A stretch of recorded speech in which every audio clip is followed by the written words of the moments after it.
Hey everyone. It's Friday. Um what is it's the 28th of August today. Friday 28th of August. It's 2 o'clock Pacific out on the West Coast. I'm Kip Davis, and this is my capable and talented and lovely producer Vishanti. Welcome, Vishanti. I got to pause. And we're here for entertainment and education every Friday at this time. I'm a biblical scholar and a specialist in early Judaism and the Dead Sea Scrolls, and I like to talk about those sorts of things. So if you're new here, welcome. But most of you are probably like here because you show up faithfully every single week. So hi, it's good to see you all. And I hope everybody had a great week and is getting ready for an excellent weekend. So I had a great week. I'm drinking today, by the way. This is my last bottle of a Blue Barrel hard, new fashion hard root beer, which I found at the Aldi here while I'm on my vacation for $8 a case, which is like way cheaper than the hard root beer that I purchased before I left for my vacation in Canada. So yes, good to see everyone. Good to see you, Vishanti. Sorry, I've been babbling for a while. It's been Satan's armpit here in Los Angeles for the last week or two. It's just been like Wow. 100 degrees, crazy humidity. Apparently, it's the remnants of a tropical storm that, blew north thanks to, super El Nino and climate change. Warmer water equals more tropical storms. Uh, So, one of the major contributing factors to me moving out of the deep south, which regularly experiences weather oh, phenomena like shit. hurricanes. It turns out you can't outrun climate change. Damn it. Turns out. I know. Turns out. Speaking of tropical storms, I was in one on Sunday night. Driving back, I had a great weekend. I got to hang out with our mutual friend, the Dapper Dinosaur, Hmm. as well as But I won't believe you until I see the photo with you and him in it. I think somebody took a picture. I'm pretty sure. I'll have to get back to him on that. Um, Well, as the kids this say, pics or it didn't happen. Pixar didn't happen. It's true. I did share with you a picture that I would like to talk about today, and I will talk quite a bit more about tomorrow when we do Budget Scripture Saturday with Dr. Tapioca Weasel, because he was there. I was yes, okay. Here is the picture. Um, what stands out to you in this picture, Vish? Look, I see aliens riding on dinosaurs shooting laser guns. Yes. So, oh, and if you look closely, you can see. Hang on.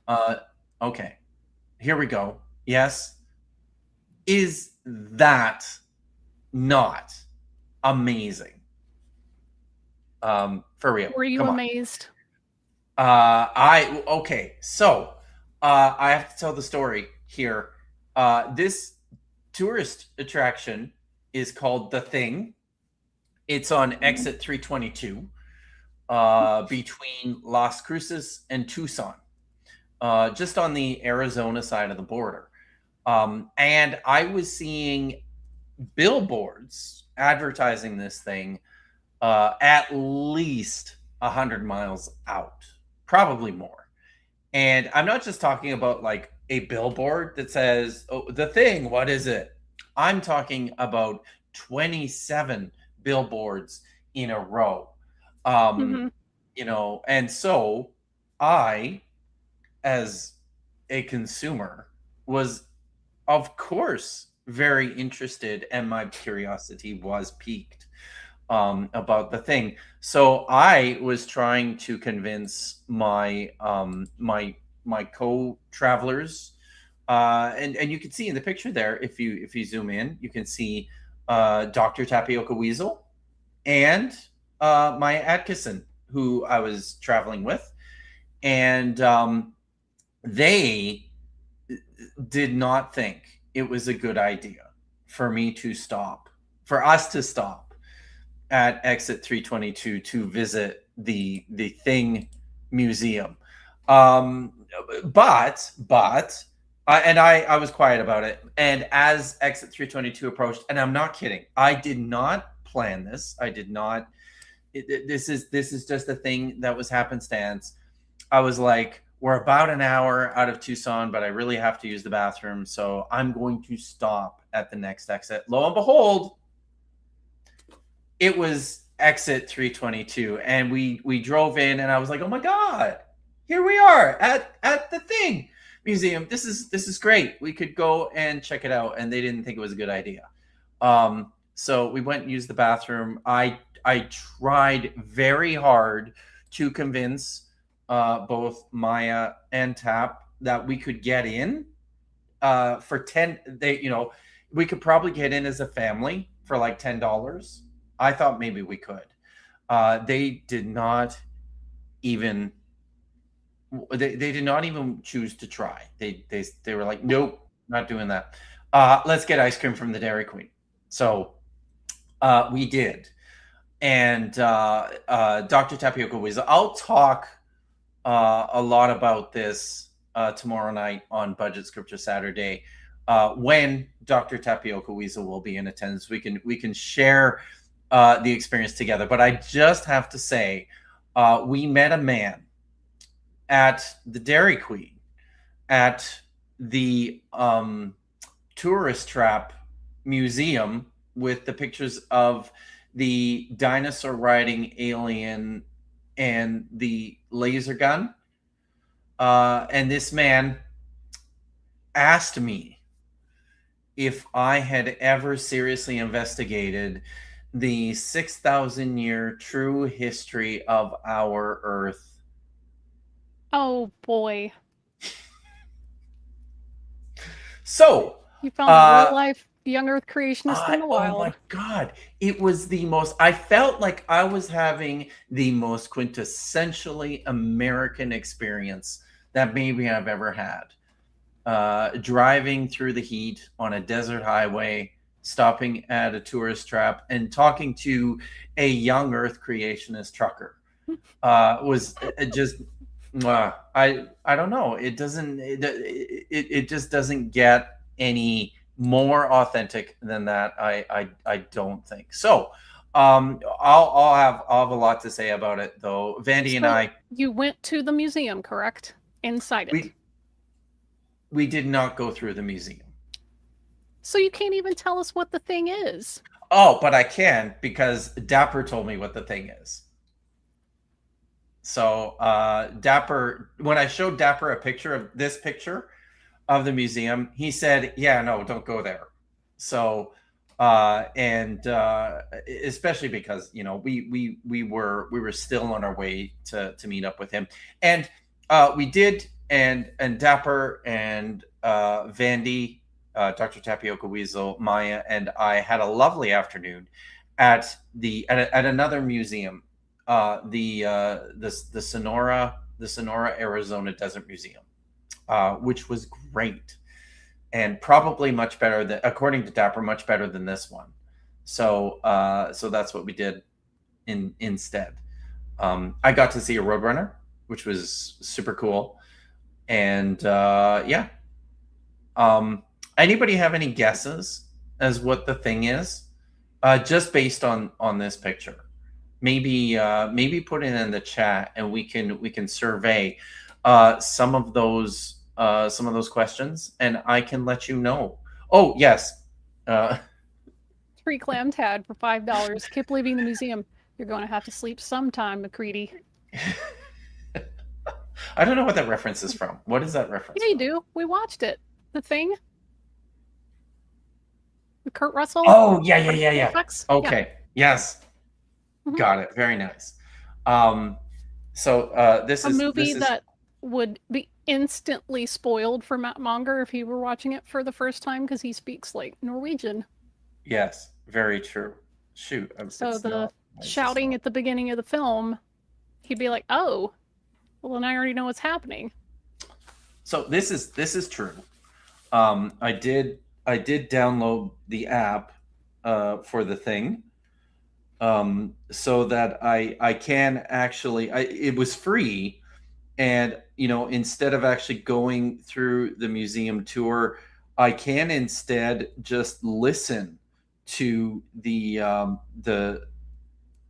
tour. Here it is. Yeah. Oh no, there's not. It's on my phone, but Okay. I can Well, just here's the listen. answer. The big Rocky member of the Fantastic Four, says allegedly Ben Fred. Grimm. Oh yes, but it wasn't that. I'm sorry to say. That's kind of what I thought maybe it was too. The I'll tell you though. I mean, the pictures that they put on the billboard kind of, or on the sign above their establishment, kind of gave it away.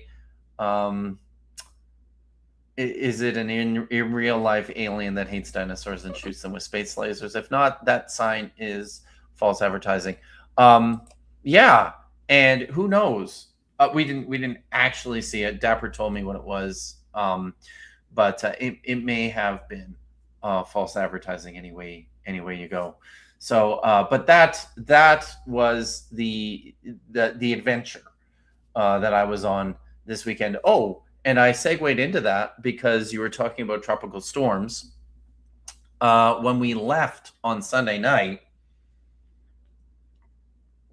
um, the clouds were getting thick and dark, and I got caught driving back through Arizona in like a monsoon, um, which has never happened to me before. And I've driven through a lot of weather.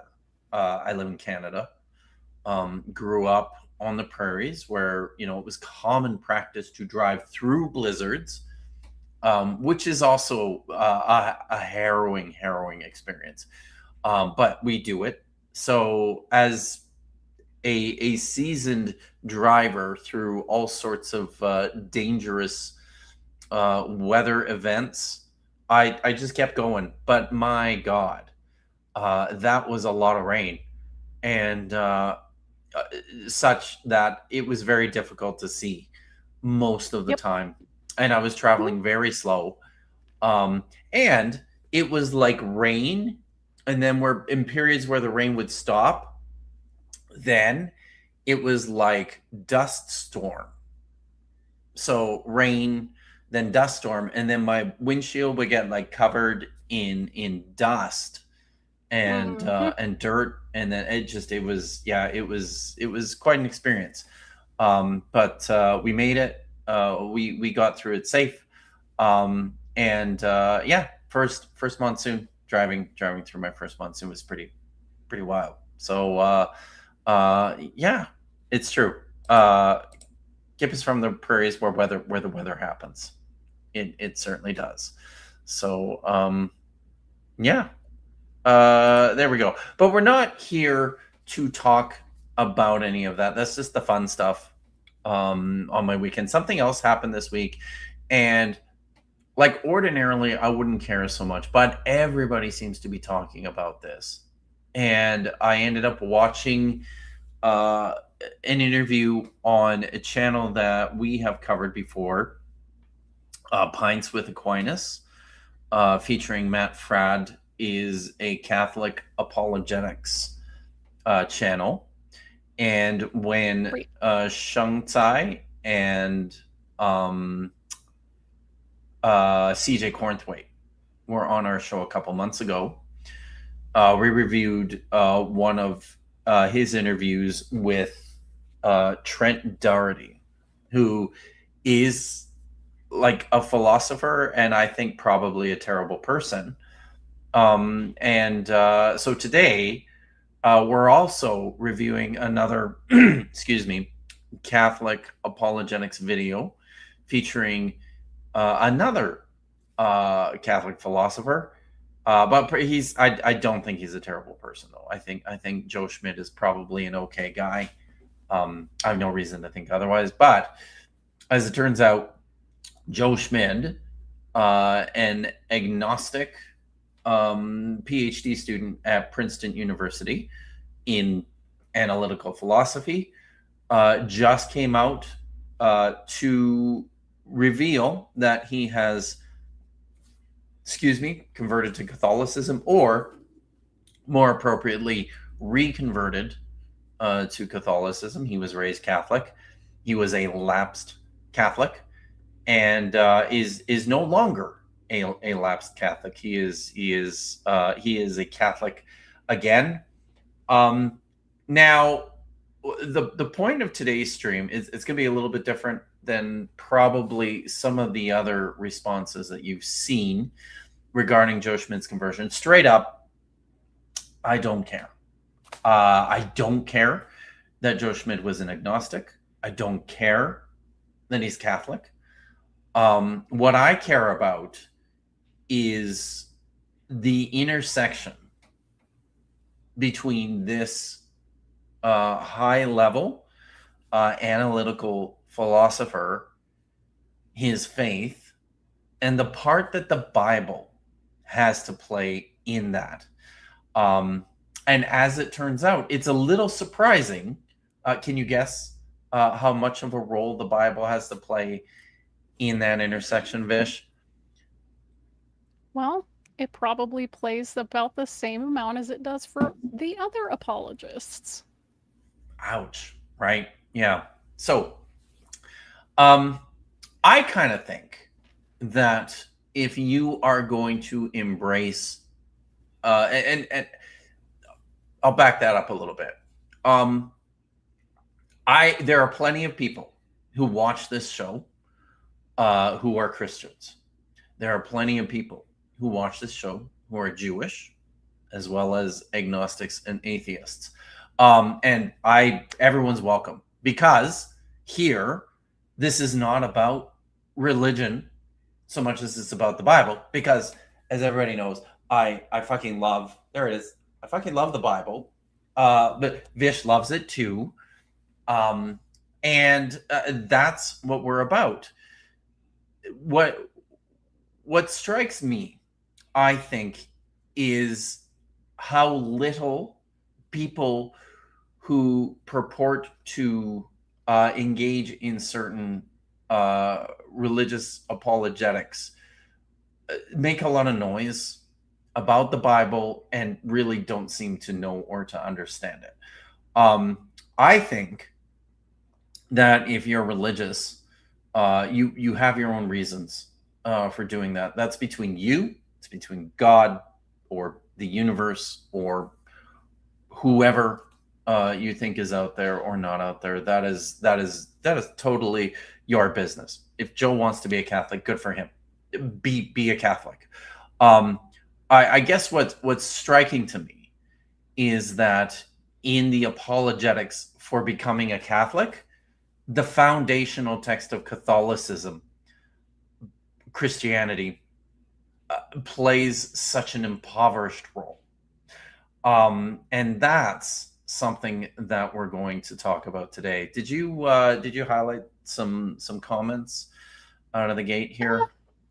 Just one. Not very lapsed. He was praying on the regular and going to mass whenever he was at home. So the average Catholic college student. Yeah, that's fair. Before let's see. Let's do this. We're gonna pull up the video today. We'll watch the introduction, okay? And then I've got some other timestamps because there's a couple of other things that I want to talk about. So he's got some stuff to say about exorcisms that we're going to talk about. He's got some stuff to say about an historic miracle that we're going to talk about, and then some things to say about hell and about gay stuff that I want to talk a little bit about. One of the things that we're going to do that Joe does like almost not at all in this video is we're going to actually look at the Bible, because that's kind of what I do here. I think the Bible has some things to say with respect to the way that Joe wants to represent his public alignment with Catholicism. So I think it's useful to look at some of that stuff too. So we'll start here with the introduction.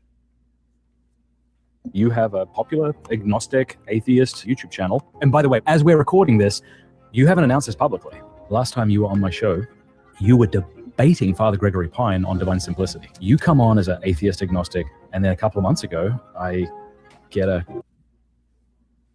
Just a reminder, he wasn't an atheist agnostic. He was a lapsed Catholic. Still a Christian. He was still praying and going to Mass. That's true. That's not the same thing. I don't think we're going to get to it, but Joe makes a point in the video about how, as non-believers, he thinks everyone should be offering conditional prayers to God on the regular, in a very Pascalian wager sort of way, because you never know, right? Well, now I could just make that argument for Tlaloc. Sure. God of Rain. Absolutely. So, okay. Yeah, it's call from our mutual friend Cameron Batuzzi. What happened? What happened? Who are you and what happened? Why is gay sex impermissible? Why would God send people to hell? Why is there so much evil in the world? Why is God so hidden? Why is there so much religious diversity and religious confusion? The problem of evil is just so powerful to me. I'm very cautious. Like, it takes a lot to convince me. Yeah. At this point, I'm like, I don't know, I'm a little bit scared. For a second? Yeah. It's just coincidence on coincidence on coincidence. I hope everybody caught that. Hold on, Vish. Of hearing coincidence. Coincidence, yeah, it's true. So I hope everyone caught that. Joe says he's very cautious. He's very skeptical. He says it takes a lot to convince him. I feel so. One of the things that I try to avoid in public is promoting my own level of skepticism. And it's for reasons like this. Everybody thinks I think that everybody on planet Earth walks through life thinking that they are careful thinkers, that they are weighing the evidence with great caution and skepticism, and that it would take a lot to convince them to change their mind about something. I just think we go through life like that. So why would I promote that I do this when this is just the way we all think that we operate? And it doesn't matter what you think. It doesn't matter how skeptical you think you are. What matters is how skeptical you actually are. When it comes right down to it, are you using the tools that are available to you to carefully and properly evaluate evidence before drawing your conclusions? So when Joe talks about being really hard to convince of things, and then I watch stuff like this, I'm like, no. Come on. No, it's bullshit, dude. He's just doing like the performative apologetic thing to make you think like, oh, well, if it convinced him and he's got like skeptical, like high standards, then he must have something. This is no different from J. Warner Wallace. I was an atheist police detective. Mm-hmm. Who, Except he was also raised Christian. Or Lee Strobel. I was a hardened atheist investigative reporter. You know, if I was convinced from my rigorous standards of skepticism, then it's got to be true, right? It's got to be true. Yeah. So something else I will say, it's always interesting to me. You know what? Maybe I'll wait for a minute to get into that. But let's continue. It's one of those things, I just like, again, this came up for me again today because I was literally just, I don't want to say dialoguing, that's too charitable. I was arguing with somebody in a comment section because their whole shtick is this can't just be coincidence. It had to have been intentionally designed and it had to have been this. It just can't be a coincidence. It just can't be. Yeah, it can, actually. I know that just shocks some people, but coincidences do happen. a lot. I mean, I would say most of the time you think it's a coincidence. It probably is. Honestly, like it's a phenomenon that's happened enough in human experience that we have a word for it. So yes, yeah, they can and do happen. So your personal incredulity isn't a gauge of whether or not it's a coincidence. so I just can't believe this is just can't be. Yeah, it can. yeah. It can. Before you press play, I do want to point out the two pictures that are on the screen here now. The one on the left is, I believe, this gentleman's Padre name Pio? is Padre Pio. What do you know about Padre Pio, Vish? You probably know more about him Claimed to than have I. stigmata.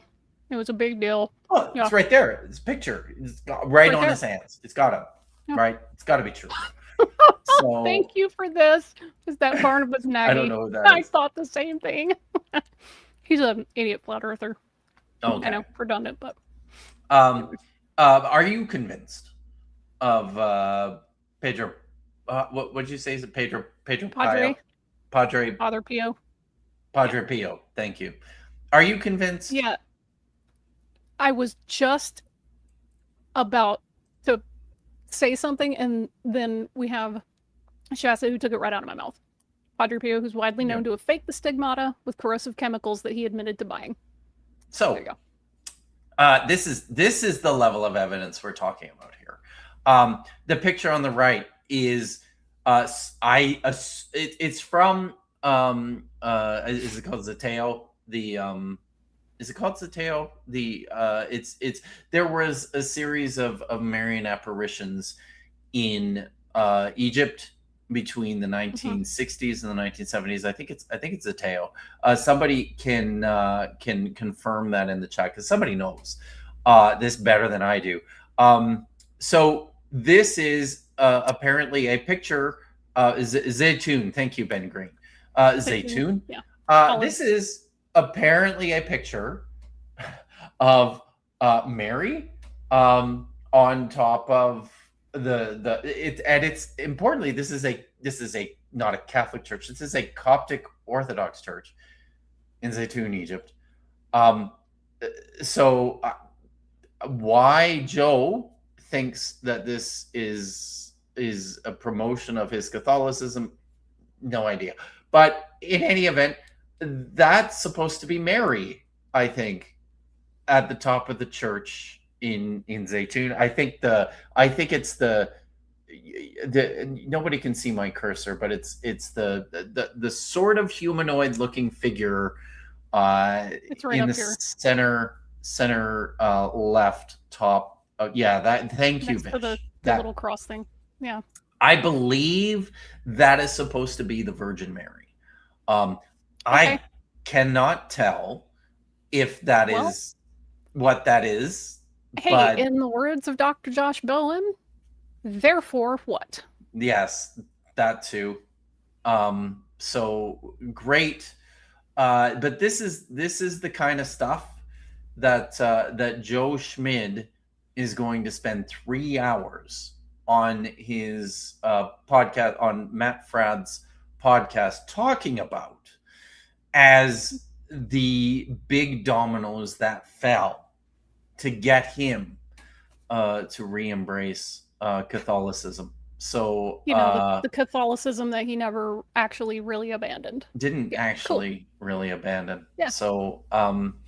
there you go. I think we can probably press play and get through some more of this at that point. But this Real is where we're quick. going. Tree Claim Tad for 5. If J. Warner Wallace used the same investigative techniques to catch murderers that he used to find Jesus, then the Innocence Project is going to be busy. Damn. I've been saying it. Yeah. saying it. Pull up his Yeah. cases.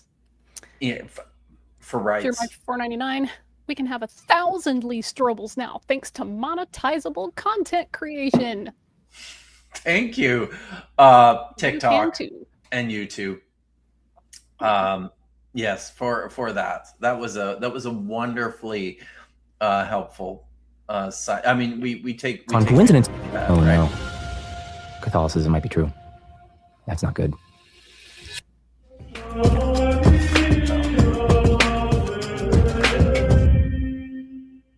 The last time you were on my show, you were debating Father Gregory Pine on divine simplicity. And I'm pretty sure you won, which pissed me off a little bit. Did I win? It didn't piss me off either. I was just joking. If I'm defending falsehood, I think I lost. No, it was pretty wild. I don't know. It wasn't like a knock him down, drag him out kind of thing. But I remember Father Pine calling me and he's like, because he saw a picture of you and, you know, you look kind of young. And he's like, should I be debating this guy? I mean, he's like, I know I'm not one to talk because I look young, but this guy looks really young. I'm like, trust me, he's really smart. It's just, so anyway, you come on as an atheist agnostic and debate Father Pine. You did really well. And then a couple of months ago, I get a call from our mutual friend, Cameron Bertuzzi. And he's like, so Joe Schmid just converted to Catholicism. Now, I also want to direct people to Katie Lewis is in the chat. Katie Lewis is a friend of the channel. She hasn't actually been on the channel. I've been on her channel before. So I think that makes her a friend. But she runs a channel called Nerd Church. And she did a stream yesterday about this. And I believe she's got more content to deliver about Joe Schmid and his conversion. And she made a very important point yesterday, and I think it bears repeating. Here, he's a very young guy. He's not 30 yet, and in my estimation, I have kids who are Joe Schmid's age. So he is a young guy who has he's a very smart guy, or seems to be, within, I think, his field, within his experience. I have some questions about how widely read Joe actually is outside of analytical philosophy, which is something that Katie pointed to a lot in her stream yesterday. But something else that she pointed to a lot in her stream yesterday is that, for all your inexperience, what makes you think that you now have such breadth to make the sorts of sweeping claims about the truth or falsity of this religion or that religion, when you just, in your words, converted within the last few months? I think it's an important point. You want to put that one back up? He didn't. Yes, I think useful. He didn't actually. But yeah, you want to put that other comment back up because that was funny. The one that you the one that you had highlighted. Sorry about that. Yeah, why is it always the PhD candidates? Listen, I will say I have a considerably greater confidence that Joe will actually finish his. I'll just say that. Although I did learn today that he hasn't even started his dissertation yet. But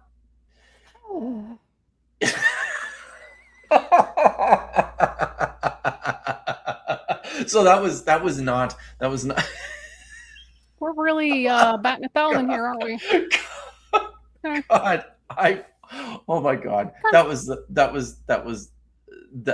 most precious reaction, Vish.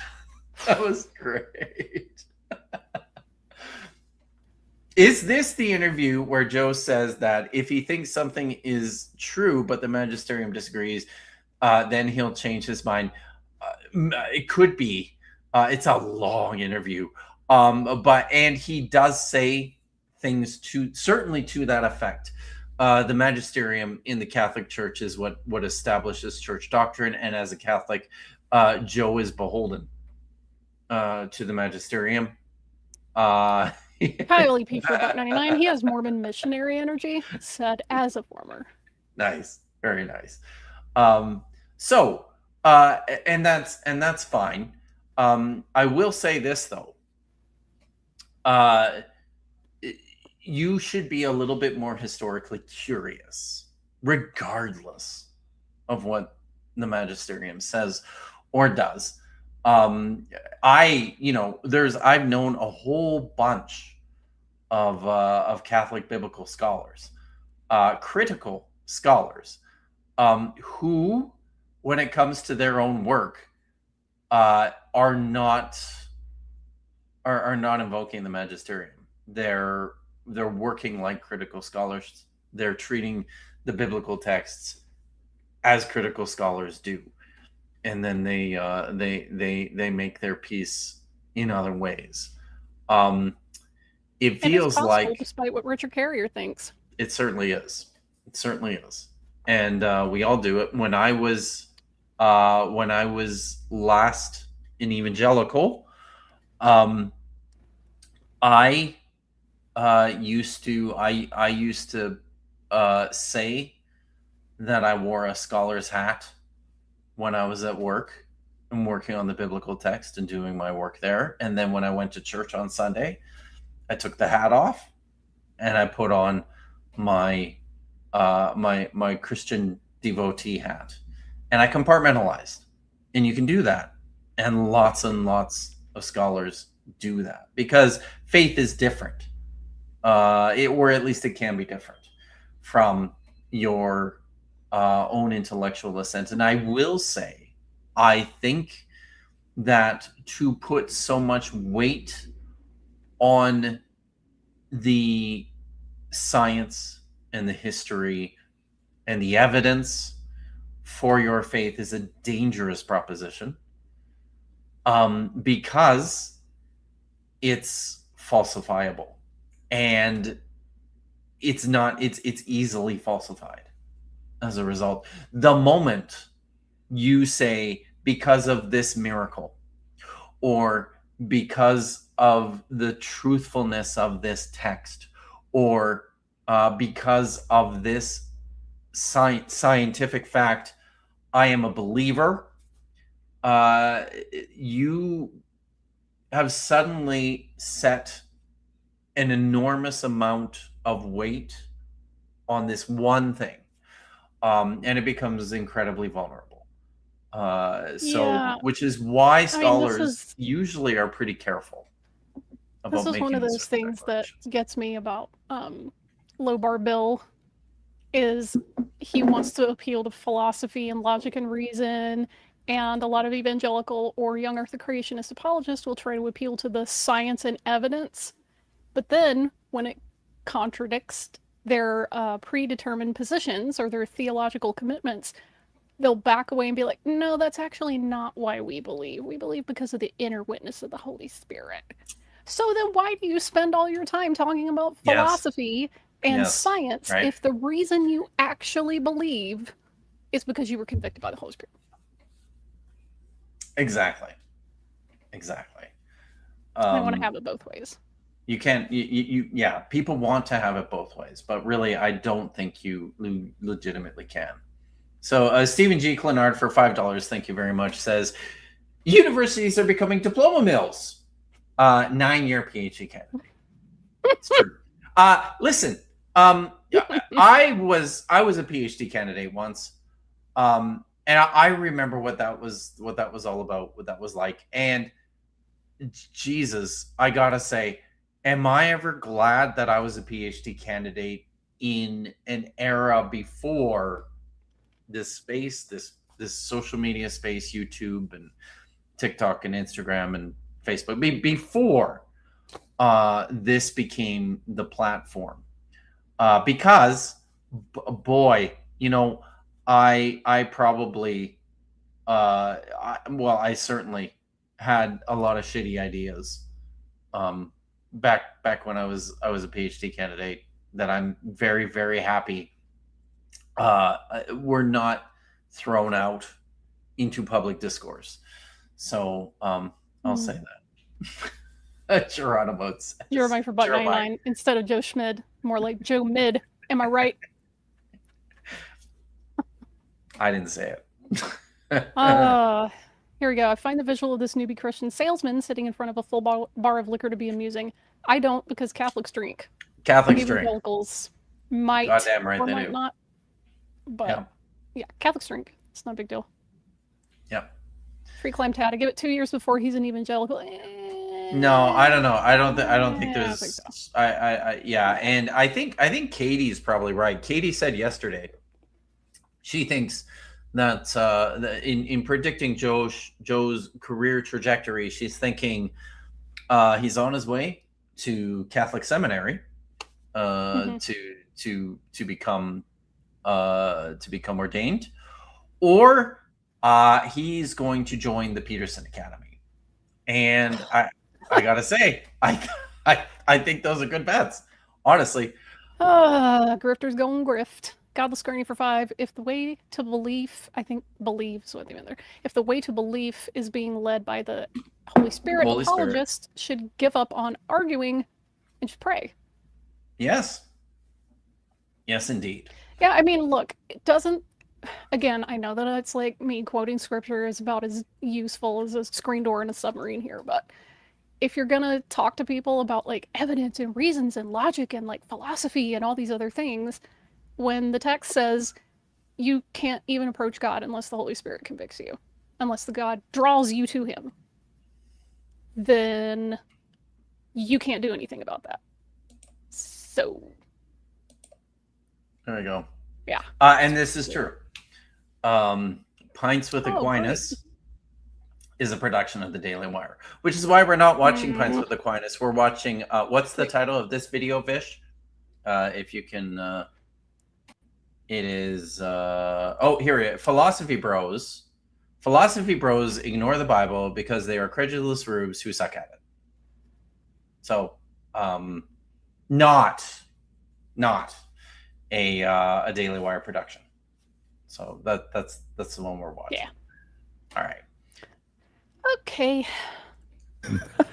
So you and I have intentionally not talked about it. Even over lunch, we didn't talk about it. What happened? What happened?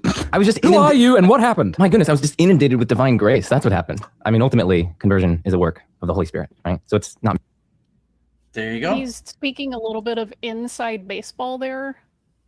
They talk about divine grace. It's like he said, it's a shorthand for saying the Holy Spirit like convicted me and it like changed my opinions and blah blah blah. So and he's right, in as much as this is how the religious texts and the religious canons say that it should be. This is about conviction from the Holy Spirit. This is about change in your heart and your mind by God that has nothing to do with evidence. Yeah. So he says this right out of the gate. But then the conversation in this video goes in a completely different direction. Okay. It's God working. So what happened? I want to say too, before we get started, that you have a popular agnostic atheist YouTube channel called Majesty of Reason, which will. I know he keeps saying this, but agnostic, atheist, those aren't just interchangeable terms. This guy was never an atheist. That's true. He may have been agnostic at some point, sure. But you can't just agnostic, atheist, I'll just use them interchangeably. That's not how that works. That's true. That's true. Those are also two different like zones categories. Yeah. They're two different categories. Like one is knowledge and one is belief. And you certainly I can don't know be Yeah. an agnostic Yeah. atheist, right? I mean, I consider myself agnostic in that I just don't know, and I'll add to that, I just don't care whether Yeah. whether there's a He was God. an atheist in Not a high God. school. I'm sure he was. For a short time. Listen, I know Yeah. that that's probably a little bit dismissive of me, but I'll just be honest. I have never met somebody that is now like a professing Christian of some sort of evangelical stripe who said, yeah, well, I was an atheist and then, I came to believe, who actually knows what atheism is in terms of it being either I'm not convinced there's a God or there are no gods. Right. They just didn't go to church for a while and just didn't really think about religious stuff at all. They were mad doing at their God. life. Some of them may have been partiers or not, but they just didn't really do religious stuff. That's not the same thing. It's just, ugh. But it gives your like conversion story way more clout if you say that you were an atheist first. So user, I'm not sure. This person says Joe put out multiple videos on the atheist agnostic distinction in philosophy and why he identified as an agnostic. And now he was apparently some kind of hardcore atheist. Funny how that works. Now, I will say, I think these are labels, and this is the same thing that irritates me when it comes to people like Westhoff. I'll say it even though he's a friend of the channel and I love him. It irritates me when it's applied to people like Justin from Deconstruction Zone. Others, Westhoff does not identify himself as an expert in Christianity or an expert in biblical studies in the same way. Justin does not identify himself as an expert in the Bible or biblical languages, but what invariably happens is everybody else does. And it's the onus is on you as the specialist or as the featured guest on a podcast or a production to make sure that the record is clarified. And your silence is in a way implicating you in probably ways that you don't intend it, or maybe sometimes you do. Did Kip just describe Huff as a friend of the channel? No, you're imagining things. I was talking about Justin from Deconstruction Zone, who often gets identified as an expert in the Bible. And he's not. Has he come around and dropped the whole religion as a psychosis thing? I don't know, and I'm not going into that. All I'm going to say is that Justin is very bright.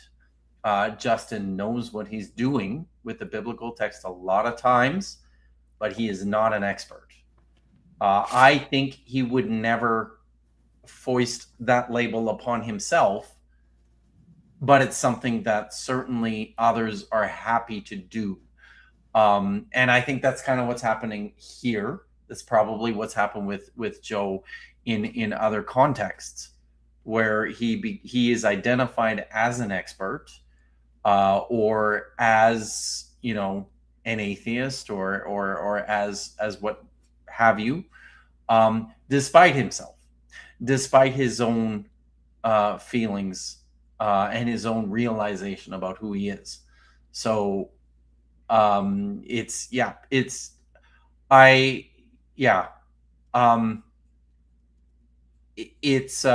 expertise is now listen, when it comes to expertise, I mean, I cringe a little bit when people even say things that I'm a Bible expert or that I'm an expert in Hebrew, even though I teach it and I teach the Bible and I am a trained biblical scholar at the Ph.D. level. I'm happy to identify as an expert in Second Temple Judaism, in the Dead Sea Scrolls, in the transmission and the reception of biblical texts, in early Jewish history, because these are all things that I have done terminal work in and published widely on. But even there, the field is so broad that, and there are so many more people out there, actual experts, who know this stuff so much better than I do. Lots of specializations. I am not an expert on the legal material from the Pentateuch. I am not an expert on the Book of the Psalms. I've written articles on the Psalms. I'm not an expert on it. You know, there's the expertise is one of these tricky things. And if it were up to me, everybody would pay much closer attention to how they're throwing this word around. Because it often makes me uncomfortable when it's applied to me by others. I try to be careful in applying it to myself. And I notice when the label is applied to others. So that's that.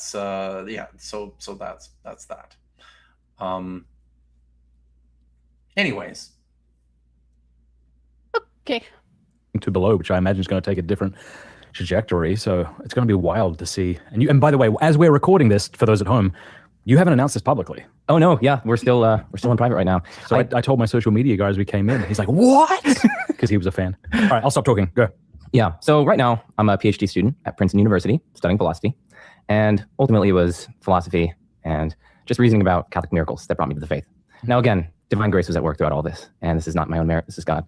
But yeah, where do we want to start? Do we want to start with the upbringing, Catholic upbringing? Well, I guess I would begin by asking you if I had have said to you 2 years ago, like, I mean, you'll be Catholic one day, and on my show talking about ridiculous, conversion. Really, utterly ridiculous. Really? What are you talking about? Like, I just had so many objections. I mean, hell, gay sex, morality. I mean, I had boatloads of objections. I was like, why is gay sex impermissible? Why would God send people to hell? Why is there so much evil in the world? Why is God so hidden? Why is there so much religious diversity and religious confusion? Like, I would have just and of course I would, as I normally tend to talk fast, I got to slow down. I would have just inundated you with hordes upon hordes of objections. You know, I have this 12-hour-long video where I'm systematically debunking all the arguments for God's existence. And it's my most popular video. So I would not have believed you. I would have thought you've gone insane, Matt. And if I had said, and you'll also be wearing an Our Lady of Guadalupe tie and St. Padre Pio's socks, you would have went, okay, just stop making fun of me. Yeah, I would have. A Catholic wearing Guadalupe? I can't believe of all the iconography. The socks too. Boy, that's some attention to detail for the podcast host to notice what kind of socks you're wearing. Just saying. Well, at least we know. Listen, at least we know that Joe is not a ghost. Unless they're a person who's really into the fashion industry and is obsessed with shoes, you never see feet or shoes on a ghost. Yeah. Never, huh? I've never seen feet on a ghost. I don't know about you. I never have. I mean, I feel like this kind of if somebody stating the obvious, but I don't think anybody's seen a ghost. Well, but hey, I'm open. I'm open to correction. I am absolutely open to correction. All right. But hey, if I do see a ghost at some point, I will hopefully remember to check for feet. Tommy, good to see you. The Human Tommy. Everybody, check out the Humanity, their channel. It's very good. They broadcast every Wednesday night, and it's fun. Tommy has been on this show. I never wear socks on shows, and yes, I am unfortunately keenly aware of the existence of Tommy's feet because I've seen them, and it's gross. Listen, God invented, or whoever invented feet for a reason, never for us to look at. That's why we wear socks and shoes. Honestly, it's because feet, gross. Yes. You heard it here first, folks. You probably, well, as I discovered, skeptics are inclined with respect to Catholic miracles to posit hallucinations all the time and whatnot. These really striking coincidental hallucinations happening all the time. So I would have thought that maybe you were just hallucinating or something. I do want to get into your story, but I also I mean, So that doesn't require hallucinations. It's just one of those things where you notice that the circles of people who already believed in miracles and are very devout also are the ones who most frequently report seeing these apparitions. yeah. Like the Venn diagram is almost a perfect circle. So can we make this important point here? I think it's good to make it here. Now, to see visions, to see apparitions, to have religious experiences, to have mystical experiences of any kind. This is, and I'm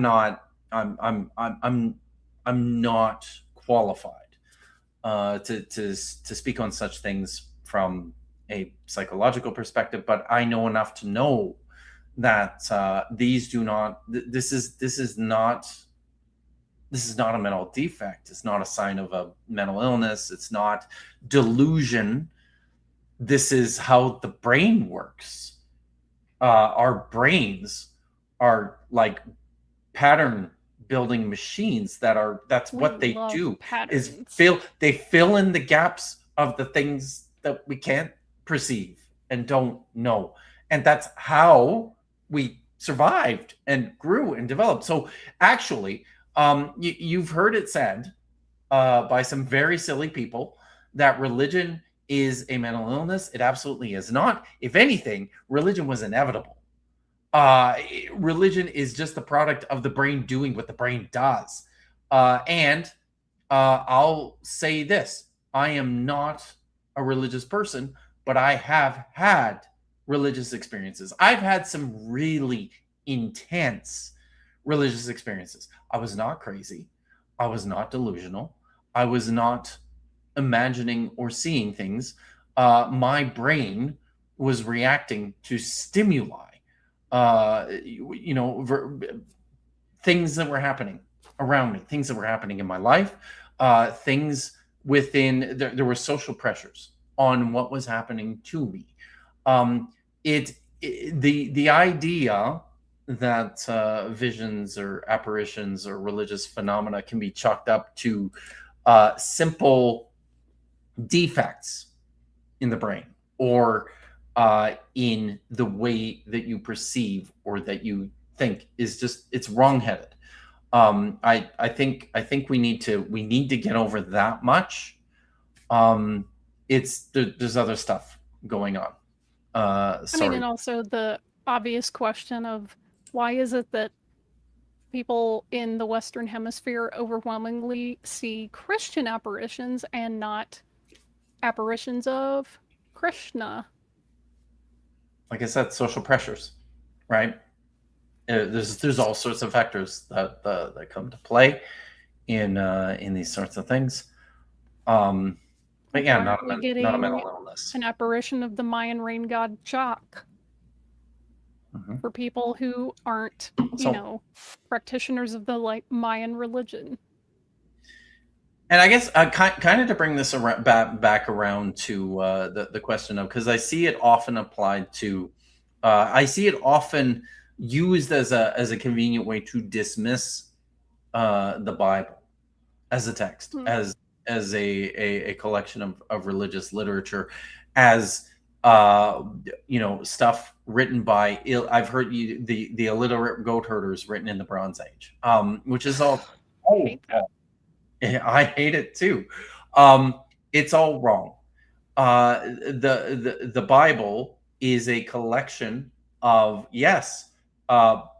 very deeply religiously informed documents, but these people were not seeing things. They were not on drugs. They were not hallucinating. They were having just very ordinary human experiences with the world, because this is what humans do when we're trying to make sense of things. Cheetah X for 10 euros, thank you very much, says philosophy can provide arguments for or against the existence of God. Yes, a very important point. I prefer evidence. I prefer evidence. Yeah. Co-signed. Christopher for £10. Prediction of the positions he will now claim he used to hold. If you watch his former content, I'll wager a fat stack that he's previously called out at least half as being strawmen. I feel like that's possible. And again, unfortunately, I don't know enough. I've not followed Joe Schmid up to this point. I don't know enough about his earlier content, but I feel like that's possible. Yeah. Okay. Well, if there's a confirmed prediction, I'll go crack open a cold one. I just bought myself some Modelo Nice. the other day. All right. And I've got limes. So, all right, let's go. I want to ask, how do you think your community is going to receive this when it becomes public? It'll be mixed. So I've been ironic for quite some time. I've been very cordial and convivial to people who disagree with me because I think that's how we discover truth, right? So I think I've cultivated a community that, first and foremost, at least I hope, love. I know I'm not going to keep interrupting, I promise. I just want to say that this is something that comes up occasionally when you're talking to people. The reason that they're trying to be polite and genial and convivial is because they want you to listen and internalize their ideas and their points. Okay? If you're thinking of bigot can only be mean, racist can only be mean, transphobes can only be mean, but they're nice to me, so they're not a bad person. Stop it. Stop Okay? that. Yes. Stop being so goddamn naive. There's a lot of people who say very, very harmful things, but because they're really super nice and polite about it, then you should take them seriously. Don't do that. No, don't do that.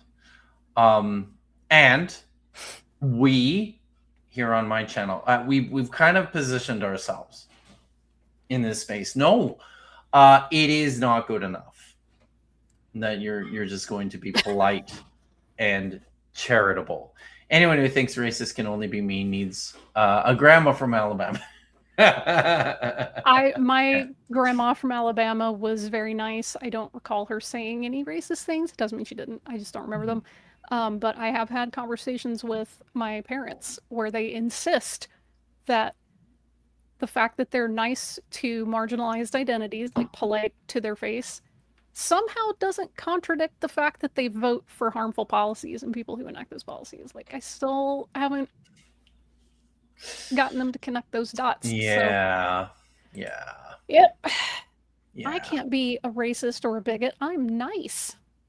Like, that's not how that works. But So, on this channel, we have there is just no tolerance for bigots here. Bigots of any stripe. It doesn't matter how polite you think you are, or you might be, or how charitable. If you're going to be a bigot, we don't want you here. So that's so that it's a different tack. I often talk about the tyranny of politeness, and that's, you know, in many ways, this is just a way to smuggle in bad ideas. And that's the way. That's my approach. That's our approach here. We're just not having it. So, but I do think, contrary to what you might see people say online, I do think that I am probably a very nice person.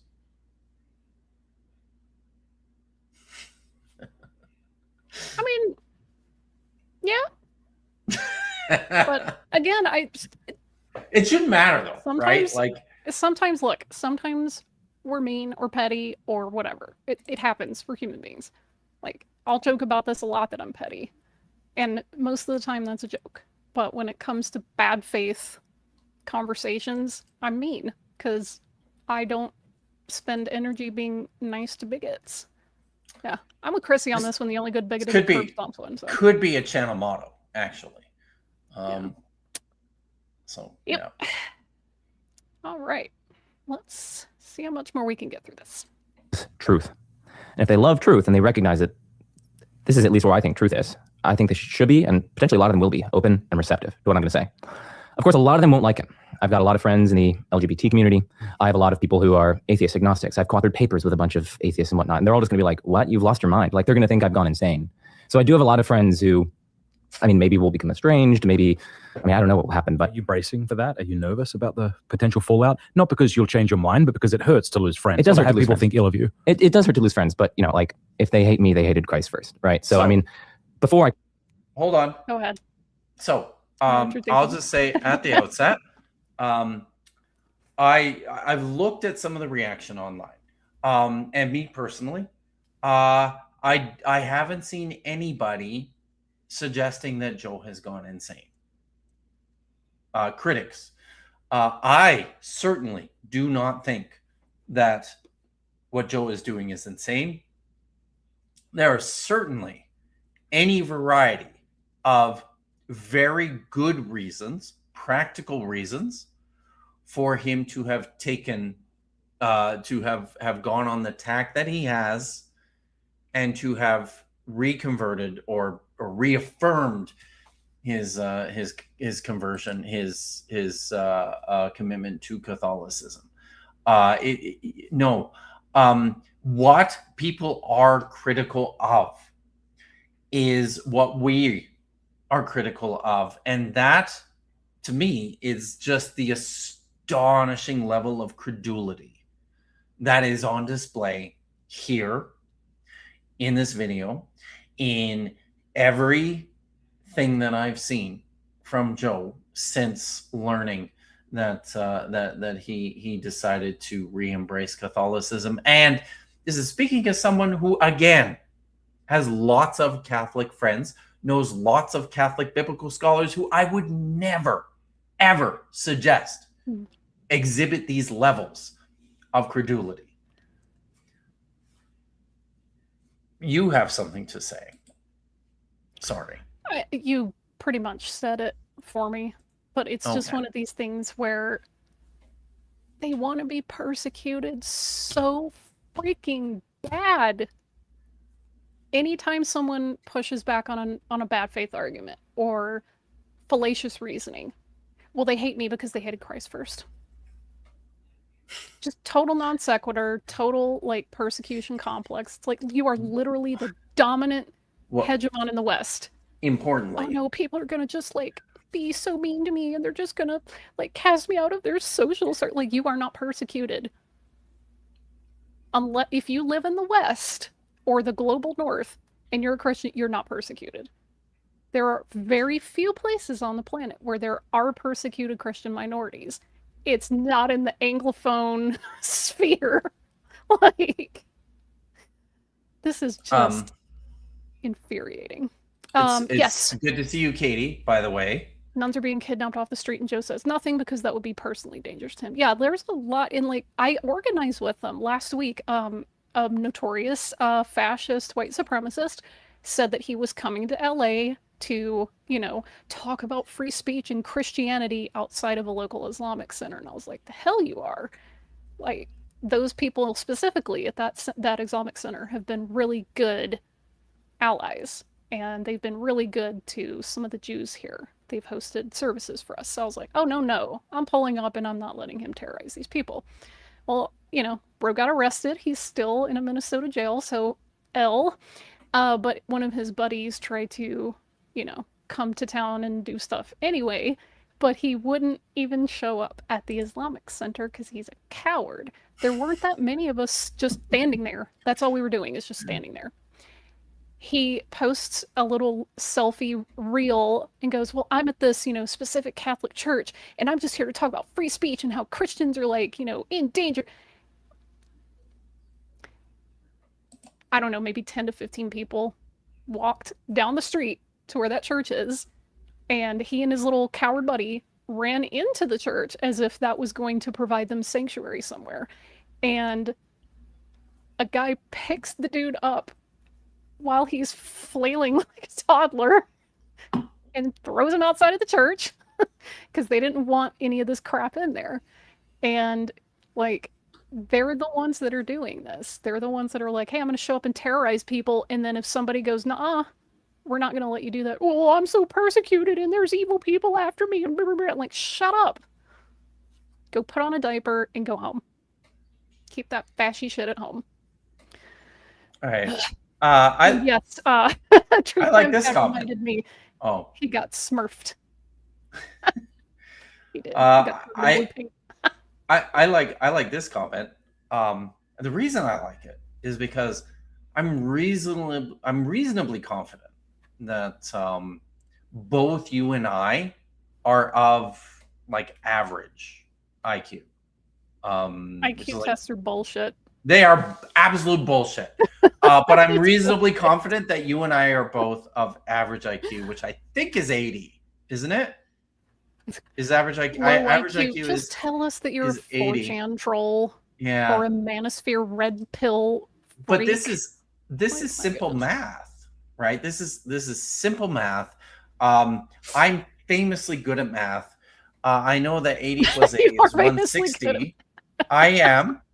80 plus 80 Uh, is 160, and I'm fairly sure that that Good is job. higher than any registered IQ to this point. So, anyways, oh man. we haven't. Oh, a super chat. Yeah. Let's see. Few games for $5. No matter the words or tone, there's no such thing as a polite Nazi. Also, love God's propaganda. Was always curious about kosher law explanations. Wow. It's a lot. Thank you very much. going on there. Video games.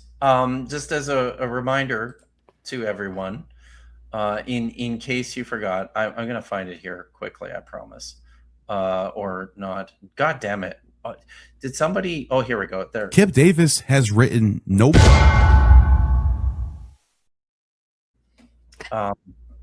You can still buy the book. It's if you haven't already, and if you have, you could buy it again. So nobody is stopping you from doing that. But yeah, I think whereabouts are we in the video? Is it About 5 minutes. okay? 12 seconds. Let's play a few minutes more until he gets Okay. to, I think, his psychophysical argument for God, and then we'll move to something else. Sounds good. Converted. I did have a lot of these psychological barriers and whatnot pulling on me and tugging on me. Like, man, dude, I've been like a public critic of Catholicism and Christianity, and like specifically Catholicism. People can look up my papers and books and whatnot. I am just like tearing down divine simplicity, divine timelessness, divine impassibility, divine immutability. I'm just like going after the very core of Catholicism's doctrine of God. I've been systematically cutting that down. I've made videos against like the Bible and various other things like that. So, you know, I was there. So firstly, I need to show some kind of compassion and love to them, right? Because I was there. Yeah. And if one of my best friends converted to Catholicism at that point, I'd be like, what? What are you doing?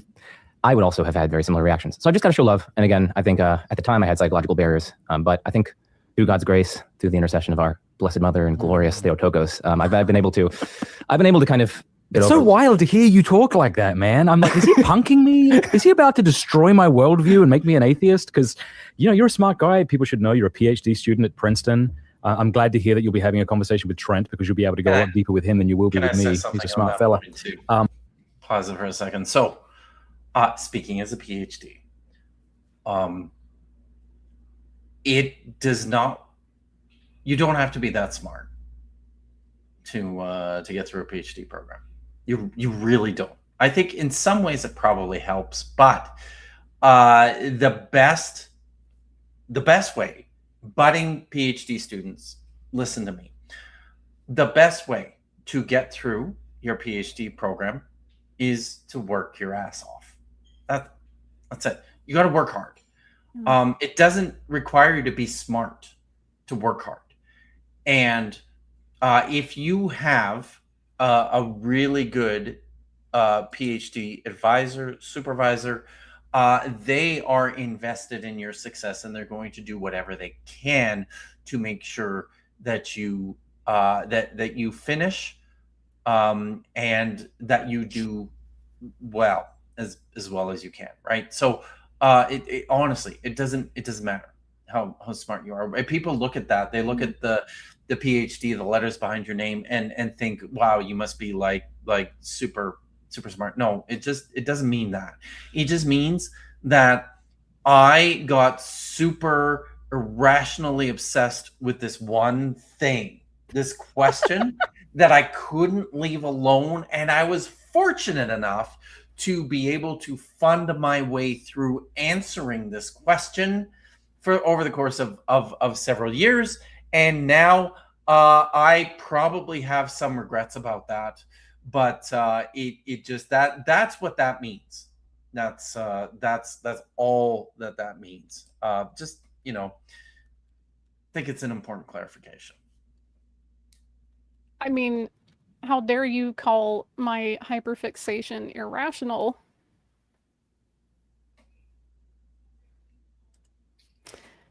Spare the sissy. Perception and qualia are weird. Therefore, Catholic God. Yeah. Also, yo, Changsai. Oh, Shangsai is here. Very nice. I hope you do something about this because, listen, we're not going to go into physical harmony, but this is the number one thing that has convinced Joe of the existence and the truth of the Catholic God and the truth of Catholic doctrine. And I had to watch his explanations of these things several times.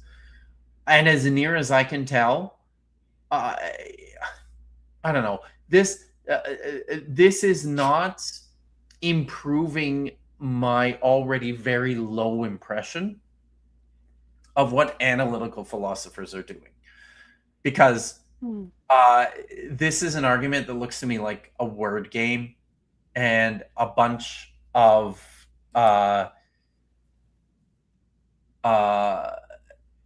theoretical speculation about things that are just not even possible. Like, why? Anyway, Blizzard Blast for $4.99. I've heard a few prominent non-theist YouTubers mention how they could make a lot more money if they converted to Christianity. Yeah, Apologists talked about that. he's Makes talked me about wonder. this.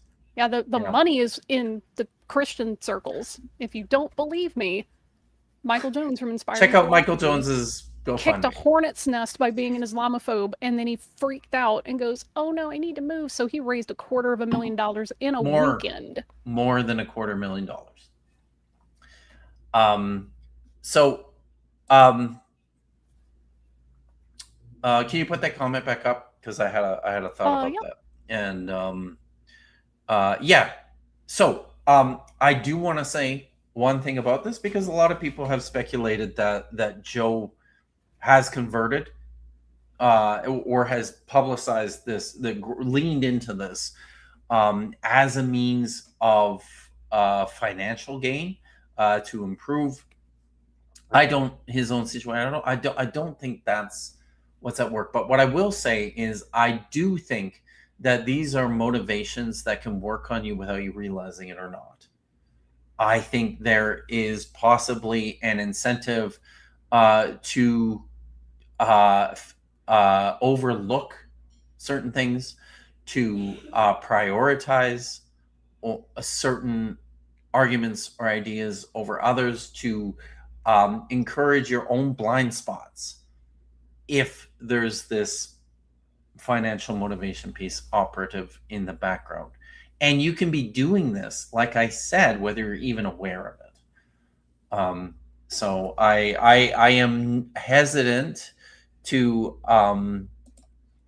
attribute malice in that sort of situation. I think it's unnecessary.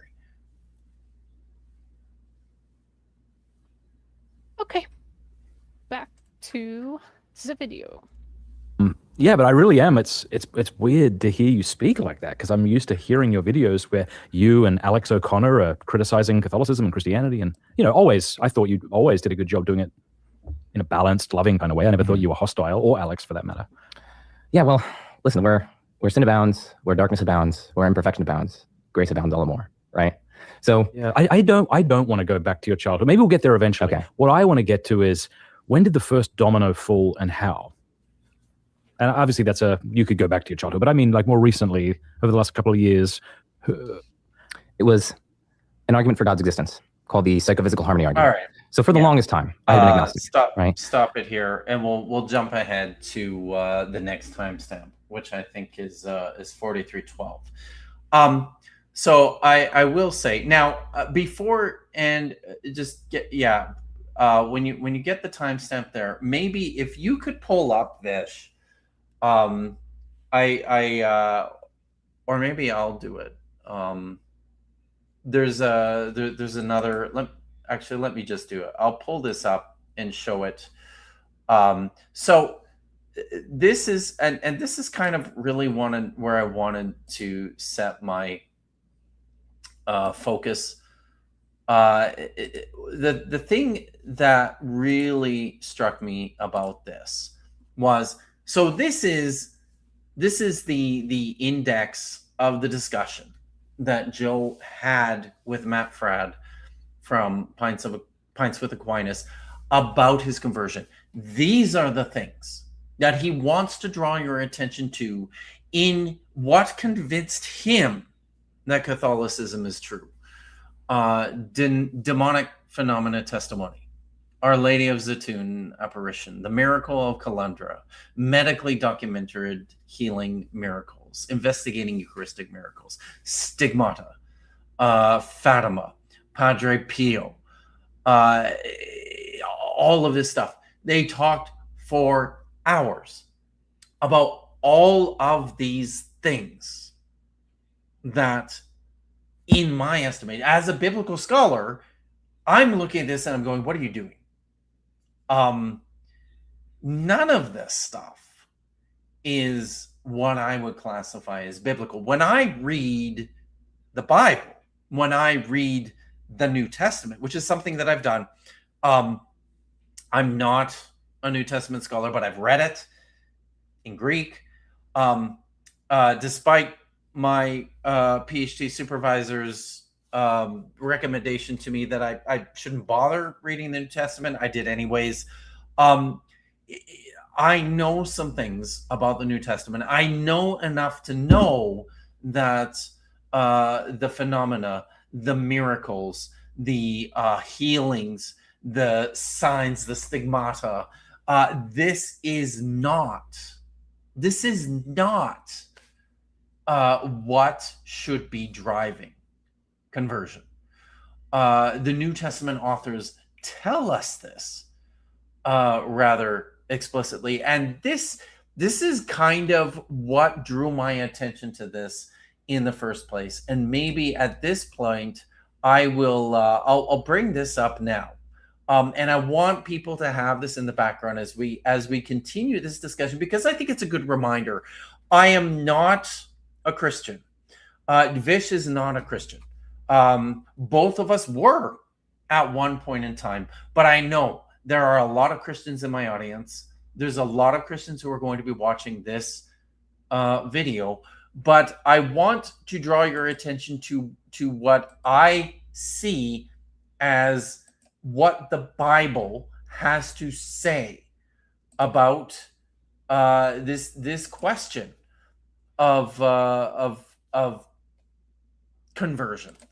So I'm using Cross Bible, which is a site that was developed by a friend of mine, Stephen Nelson. It's an excellent resource. Especially, I use both Vish and I usually use Safaria as a web-based platform for investigating the Hebrew Bible. But if you're going to go through the New Testament, I would say Cross Bible is an excellent place to go. So let's look at 1 Corinthians, the letter by the Apostle Paul, one of the undisputed letters of Paul to the Corinthian church, starting in verse 17, to see what he says here. And I want people to think about what he's saying. This is the New Revised Standard Version. I have the Greek text up here as well for those of you who are keen enough to read it. For Christ did not send me to baptize, but to proclaim the gospel, and not with eloquent wisdom, so that the cross of Christ might not be empty of its power. Ho staros to Christo, the cross of Christ. For the message of the cross is foolishness to those who are perishing, but to us who are being saved, it is the power of God. For it is written, I will destroy the wisdom of the wise, and the discernment of the discerning I will thwart. Where is the one who is wise? Where is the scholar? Where is the debater of this age? Has not God made foolish the wisdom of the world? For since the wisdom of God, the world did not know God through wisdom, God decided through the foolishness of the proclamation to save those who believe. For Jews ask for a sign, and Greeks desire wisdom. But we proclaim Christon estaromenon, Christ crucified, a stumbling block to Jews and foolishness to Gentiles, but to those who are the called, both Jews and Greeks, Christ, the power of God and the wisdom of God. For God's foolishness is wiser than human wisdom, and God's weakness is stronger than human strength, and so on and so forth. But I bring that up to make an important point and to ask an important question. Those of you who are followers of Jesus, Joe, if you ever watch this, I just have to know, where is this in your epistemology? How does this align with this rehearsal of, casting out demons and seeing Mary on top of a church, or, testimonies of people from Fatima, or, people growing limbs? Where does this fall in the process? Because I'm a Bible guy. I'm reading the Bible and I'm looking and I'm not seeing it. I'm just not. And I gotta know. It's your text.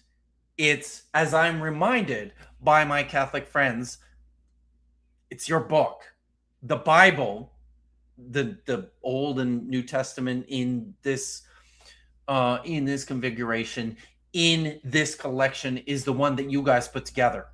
Are you actually reading it? And if not, why not?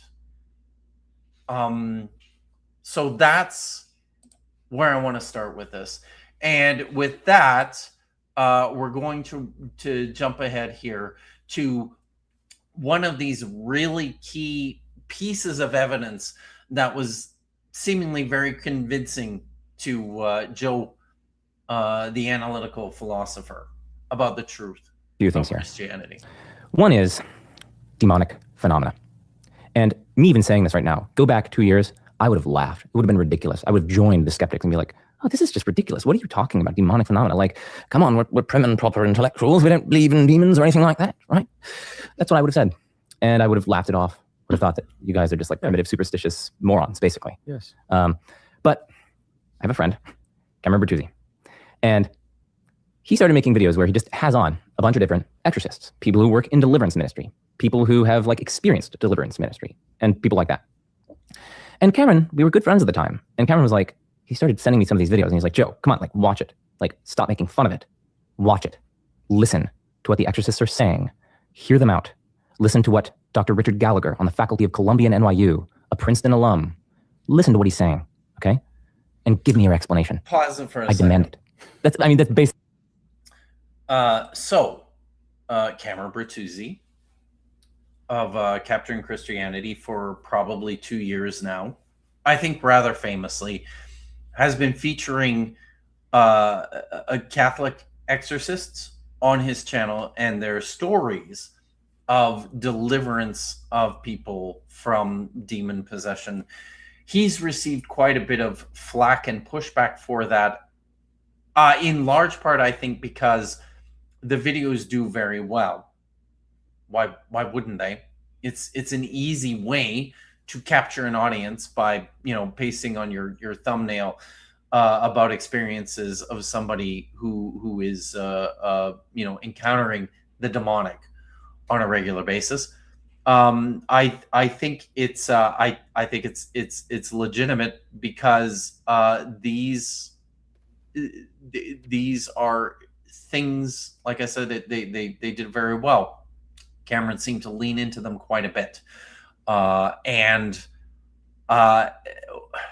the problem, I'll say this at the outset, is not whether or not demons are real, whether they exist, whether they are an actual problem. The problem here is the intersection with mental health professionals. And this is something I want to draw some attention to. He mentioned here, hey, Dr. Richard Gallagher. He's going to talk a little bit about him, and then I want to take a closer look at this gentleman. And I've got some things to say about this as well. Tree Climb Tab for $5 says, listen to what the exorcists are saying. An extremely normal thing that extremely normal people say. Yeah. Thank you. Thank you for that. Ted, you're absolutely right. This is, yeah. All right. Let's hear about Dr. Richard Gallagher. Okay. Exactly what Cameron told me in a little bit nicer terms, but Cameron just kept on pushing me. He's like, explain it, Joe. So he would just say, okay, watch this video. And if you don't want to watch the whole thing, just go to this timestamp. And, I go to the timestamp, and like the exorcist is basically saying like, yeah, so like we started the rite, we did the litany of saints, and then the person started levitating, and then he was there for about 30 minutes. And I was like, okay. And so I go back to Cameron, I'm like, well, maybe, okay, listen, maybe the dude was just misperceiving. Okay, the person was like kind of like holding themselves up with their arm, and maybe that was being covered by their like dress or something. Lying, that seems Yeah. more likely. Yeah, well, lying, that's another potential option, but Do they go to David Copperfield shows and just absolutely lose it? Yeah. Yeah. Because And, there's a lot of ways to make yourself appear like you're levitating. I imagine so. I have no idea. But listen, for a long time, I really loved watching videos with Darren Brown. Do you remember that guy? Oh yeah, little John Brown. An illusionist. Not so much an illusion. He was a hypnotist. No, he's a mentalist. And a mentalist. Yeah, thank you. Mm-hmm. A hypnotist, a mentalist from the UK, who was very transparent. Not necessarily about how he did stuff, but very transparent about the fact that it's just a trick. Everything that he does, it's a skill that you develop. He's very good at it. I have But many books on stage mentalism specifically. I have what is probably considered the book on mentalism. It's 13 Steps. That's the name of the book. It's 13 Steps of Mentalism. Yeah.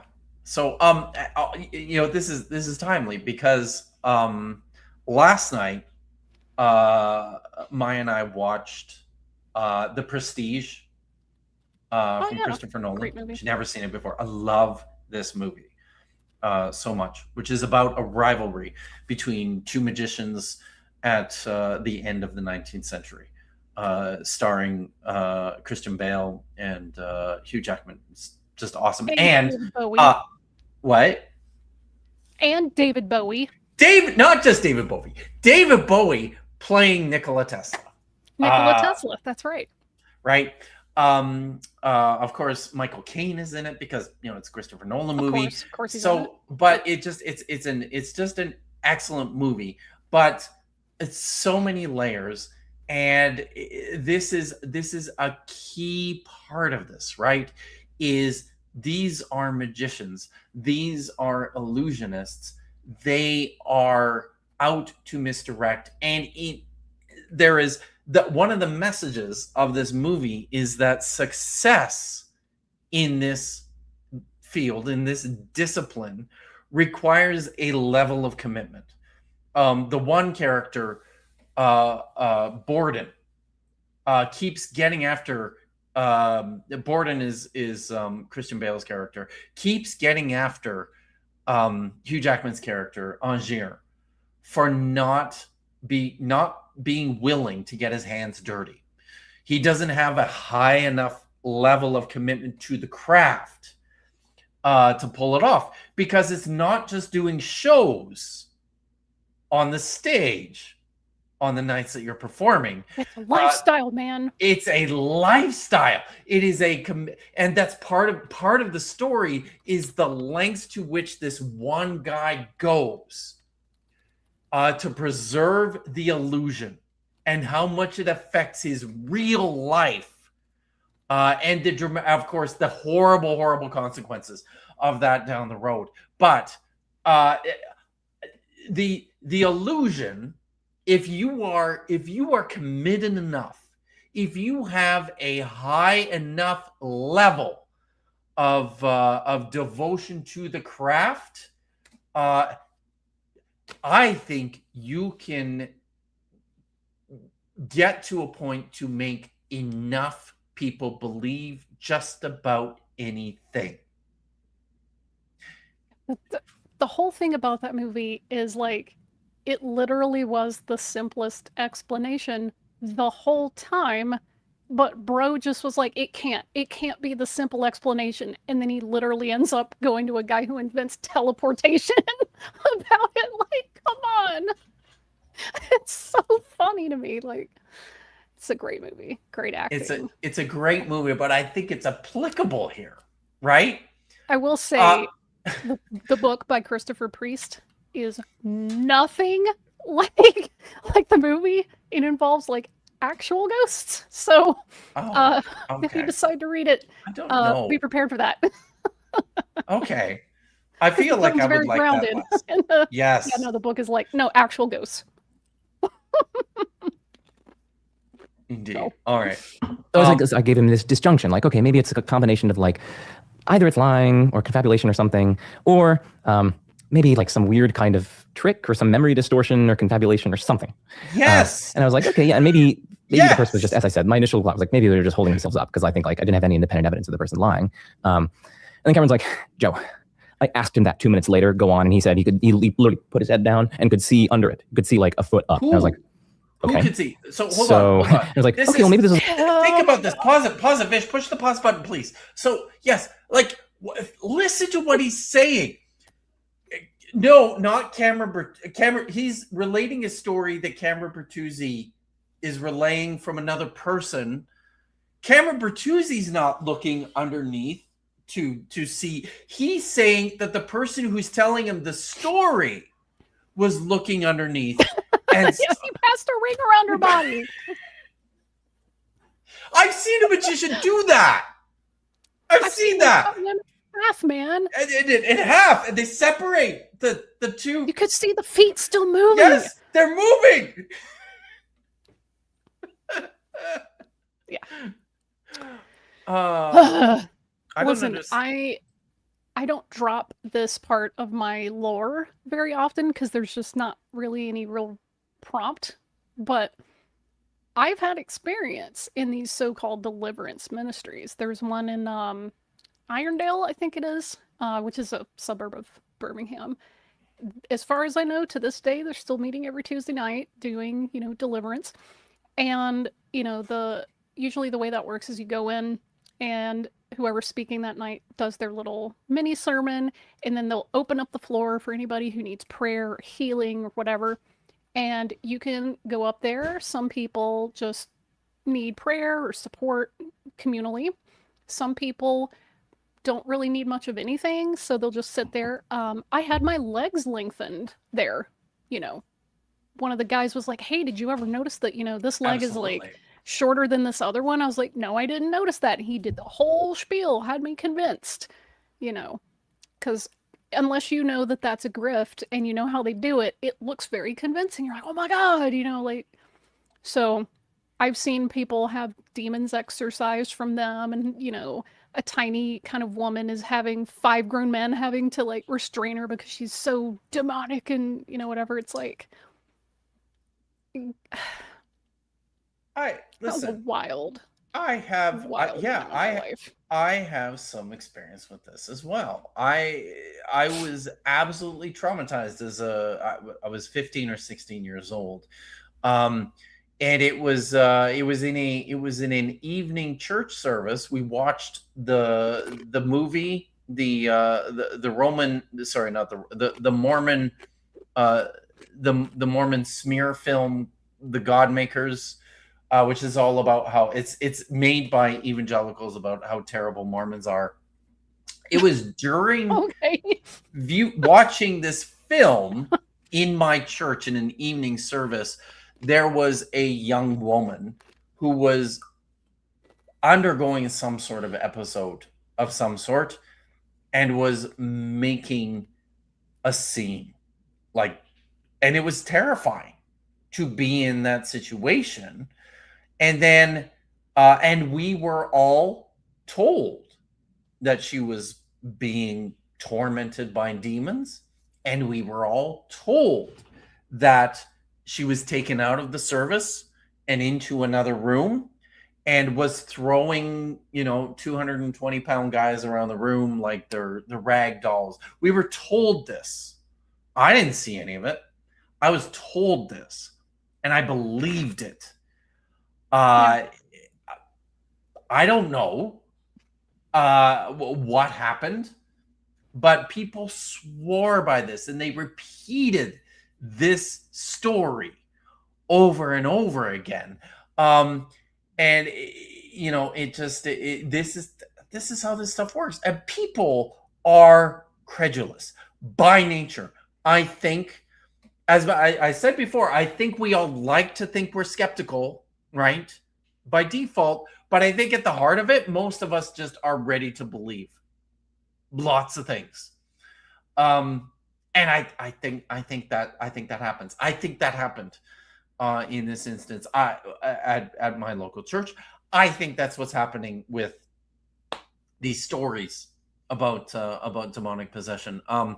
Shangsai points out memory distortion is a big thing. I think he's talking about in this interview, you could literally see him exaggerating miracles, like Padre Pio. Yes, and I'm going to talk about one of those here. So Yeah, it's always second, third, fourth hand. I know a guy who went on a mission trip to the heart of this rural village, and they were raising people from the dead. And it's like, I've even had a buddy who insisted that it was very real that he had experienced, being in a situation where someone had been raised from the dead, and he actually had some ministers, VHS tape that purported to show such a thing. So right. They say it with such confidence, and they're already usually people and you grant them a degree of trust and credibility. And if you say that with enough confidence, it convinces a lot of people. That's why they're called confidence men, or con men for short. And I think this is a very useful point, Cheetah X. This is pretty analogous to the New Testament. Yes. We have a collection of documents. Well, let's just talk about the Gospels for a second.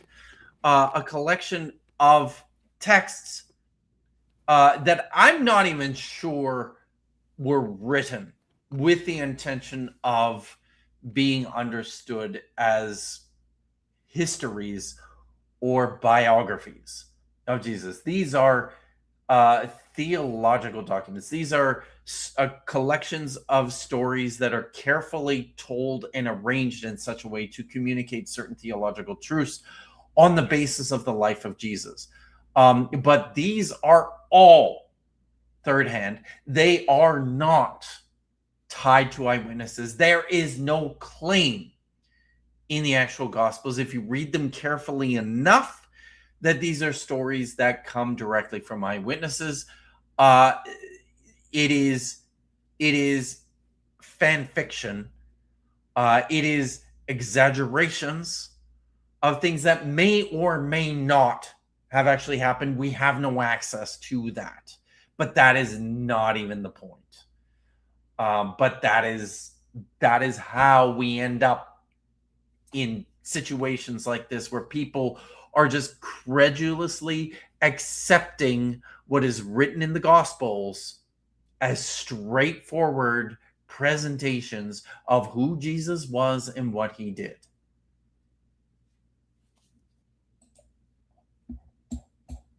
It's a long time ago, and the person just forgot or something, or maybe some kind of confabulation. He's like, Joe, at the beginning of the interview, he said that this was a week ago, and I was like, okay, maybe he's lying.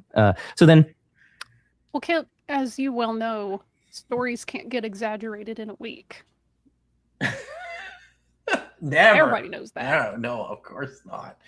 God, I'm fairly sure. I mean, I was born in 1973, which was the same year that Elvis died. And I'm fairly sure. Welcome back, Elvis Presley. I'm fairly sure reports of Elvis's resurrection were within days or weeks People his have reported seen death. him. I've been reasonably assured of that by reputable sources like the Weekly World News. There's a Why whole. would they lie? Is it that it has the 8th highest, or at least at the time when the very good Mike Myers movie, So I Married an Axe Murderer, came out. the That's a the classic. World Weekly News had the 8th highest circulation of any periodical, I believe, on planet Earth.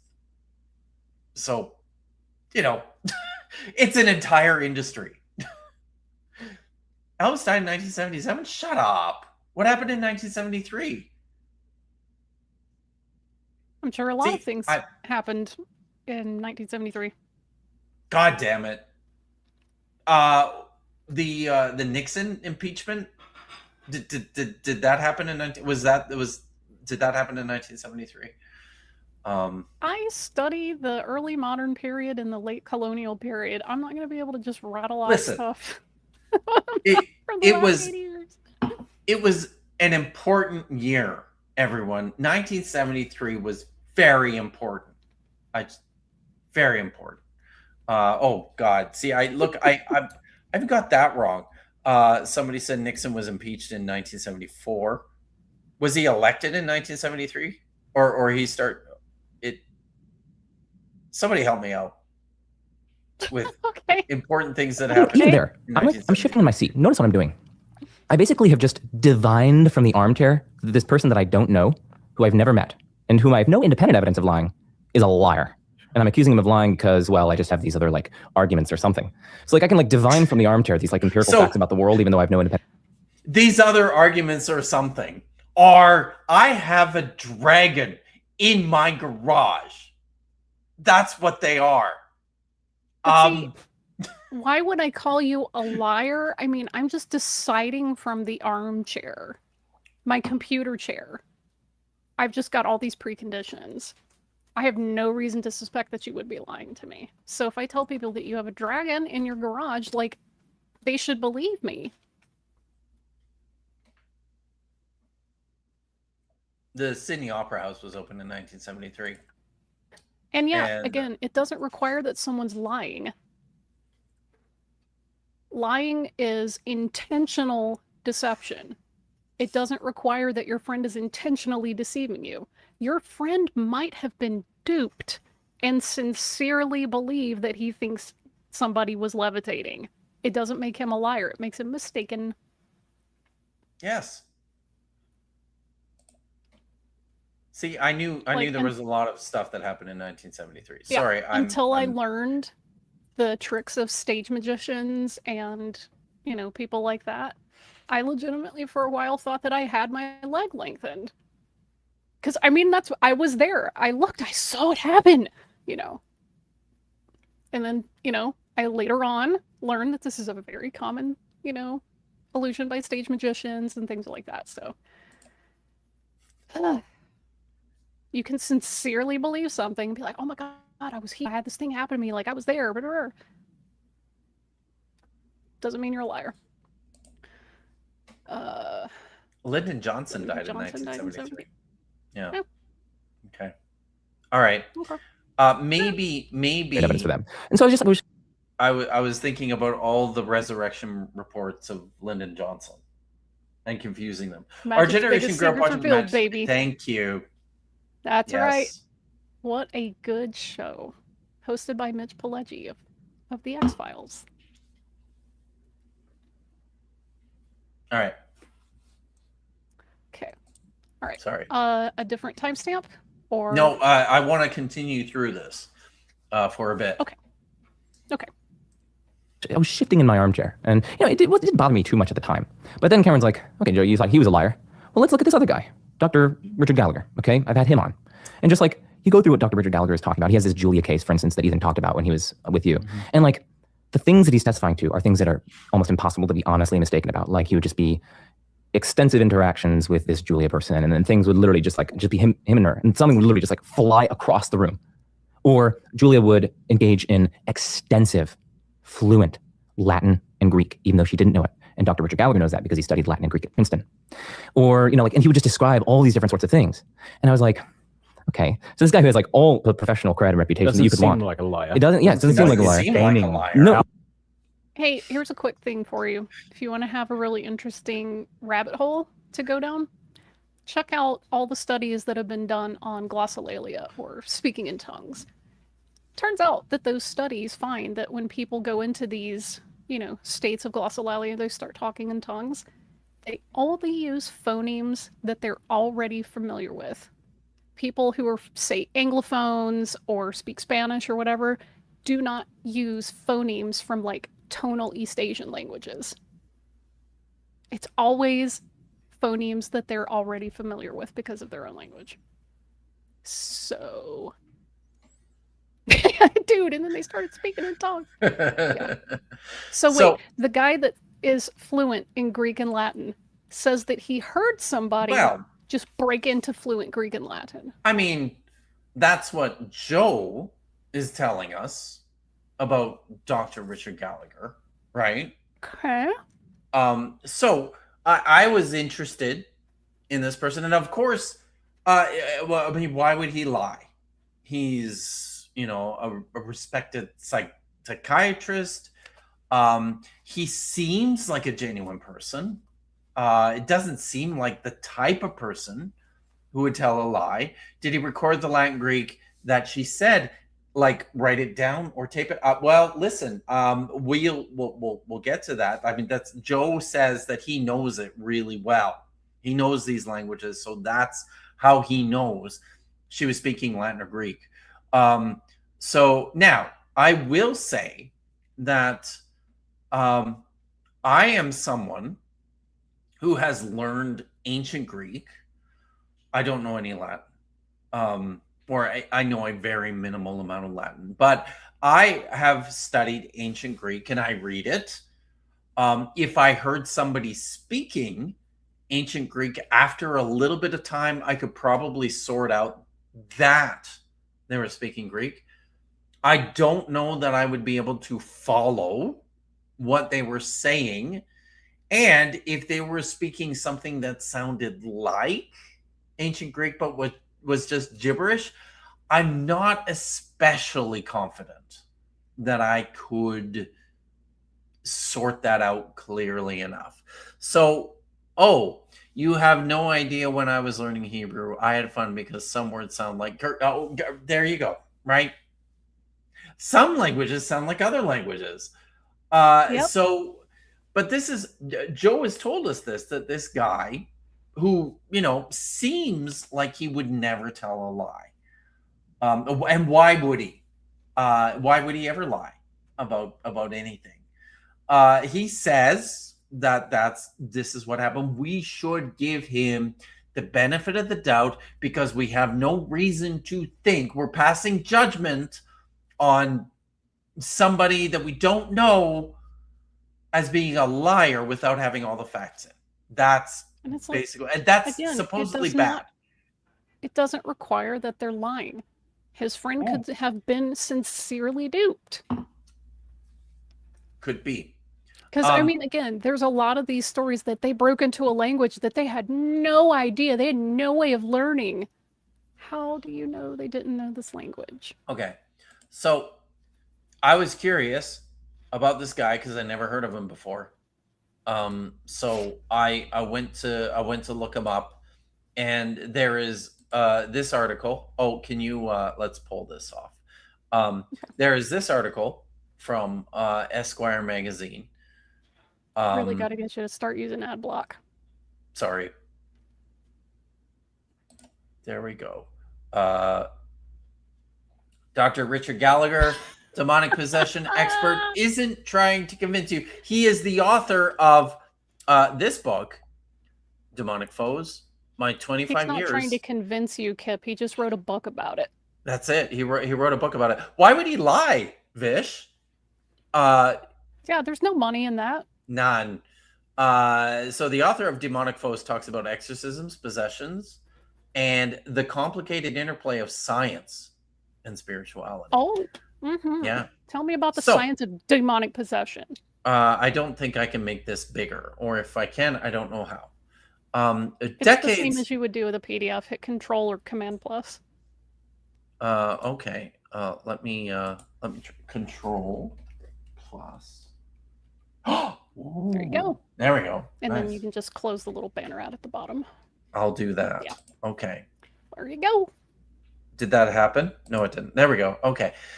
Decades ago, Dr. Richard Gallagher, an academic psychiatrist, awoke in the night to the sound of his two otherwise docile cats screeching and clawing at one another.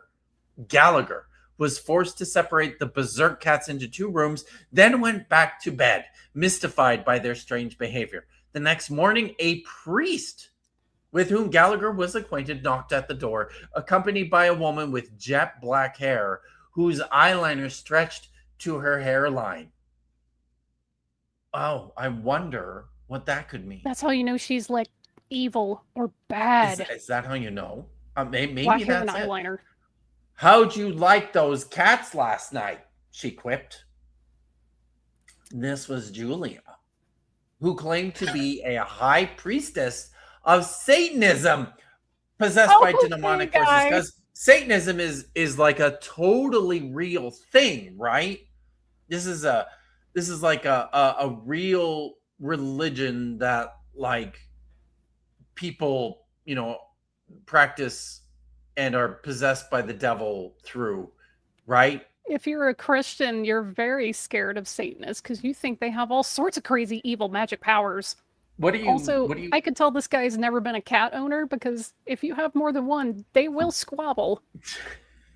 They will. That's not weird. If you're mystified that cats will fight each other sometimes, you've never owned cats. So what do you know about Satanism, Vish? Well, Modern there's two main Satanism. branches here, at least in North America, the Church of Satan and the Satanic Temple. Do not get them confused because one is a harbor for really awful, like, abusers who repeatedly get, accused of misbehavior in legal cases.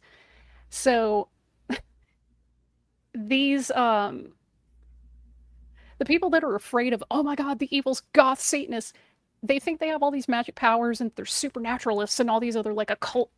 Most of the time, what they think of as Satanism is edgy teens trying to troll people. Yeah. If you actually engage with the writings of, modern Satanism, you're gonna be like, oh, this is it? This is pretty boring. Very benign. Kind of not remarkable at all. Like, they do a lot of theater. Feels kind of like philosophical and a bunch trolling. of his, friends were putting on theater because they liked riling up Christians. Mm-hmm. Oh no, you're doing a black mass. Whoa! Like, okay. It's just it was just edgy theater, but yeah. Edgy black theater. Hair, eyeliner. This sounds very, very legitimate. So here, let's keep reading. Man. Her remarkable case was among the first of many that Gallagher would encounter in a long career spent distinguishing, this is important, distinguishing psychosis from alleged possession. I want you to think about that, chat. Yep, finish that sentence. This is important. The sentence that I just finished? From speaking in languages she claimed not to know to allegedly levitating for half an hour. Right. So, where did you go? Because I don't see that. It's literally that first paragraph. It's the last part of it. Right. Okay. Well, I'll just continue reading here. Julia the princess had tattoos too. Ah! All right. Julia exhibited a series of behaviors that, as Gallagher sees it, constitute a once-in-a-century possession. From speaking in languages she claimed she did not know to allegedly levitating for over half an hour during an exorcism. I know I'm possessed, Julia later told Gallagher during a consultation. I space out and then don't recall what happens. Hey, that happened to me once, Vish, when I was on a stream with you and I got blackout drunk and you made me perform a sobriety test that I had to go back and watch the next day because I Yep. did not remember doing it in the moment. So, that Yeah. happens. They But tell you have me. to give me credit because I didn't humiliate you. I didn't make you Thank get up you. and trip all over yourself. I was like, nah, just say the Hebrew alphabet backwards. And I did That's a it. fucking amazing job, I think. You did. Considering I have no memory of it at all. Yeah. So There's no way you could have known that language. all right, she continues. Or he continues, Dr. Gallagher, to tell this story in Esquire magazine that probably also appears in the book that he is trying to sell. They tell me a voice comes out of me. I don't know. I don't remember anything. It's a demon, I'm sure. I'm fairly sure, Vish. I'll just say it. I am fairly sure that it was not a demon who was reciting the Hebrew alphabet while I had no memory of that while being blackout drunk. All right. So began Gallagher's long immersion into the world of supposed demonic possession. In the decades since encountering Julia, Gallagher has consulted with faith leaders from numerous religions on hundreds of cases, assisting them in the process of distinguishing troubles of the mind from what he believes are troubles of the spirit. As a result, Gallagher has been present at scores of exorcisms, leading him to become a sought-after resource on demonic possession. Since the early 1990s, Gallagher has been an active member of the International Association of Exorcists. Okay. Serving for a time as a scientific advisor on its governing board. Gallagher recounts his experiences in Demonic Foes, my 25 years as a psychiatrist investigating possessions, diabolic attacks, and the paranormal. A new book spanning the depth and breadth of his unusual medical career. I wonder if that book is sold a lot of copies. I bet it has. I mean, I feel like that has New York Times bestseller written all over it. I don't know, actually. I actually do not know. But I'm betting it has sold a ton of copies and has probably, given Dr. Gallagher a nice little bonus nest egg. What Listen, motivation could he possibly have? There's a whole industry of people who eat this stuff up. And if you don't believe me, this present darkness. Oh, God. Yeah. Isn't that the truth? Listen, but I do want that people love supernatural scary fiction, the Left Behind series. Yes. Or even like outside of Christian fiction, right? You look at things like there's plenty of horror fiction and film. I can't think of the name of the series now, which is really annoying to me. But I mean, this kind of stuff makes a ton of money. For people, these are great stories. People like great scary stories. We love it. I did want to draw attention to this, though, which I think is really important in view of Dr. Gallagher's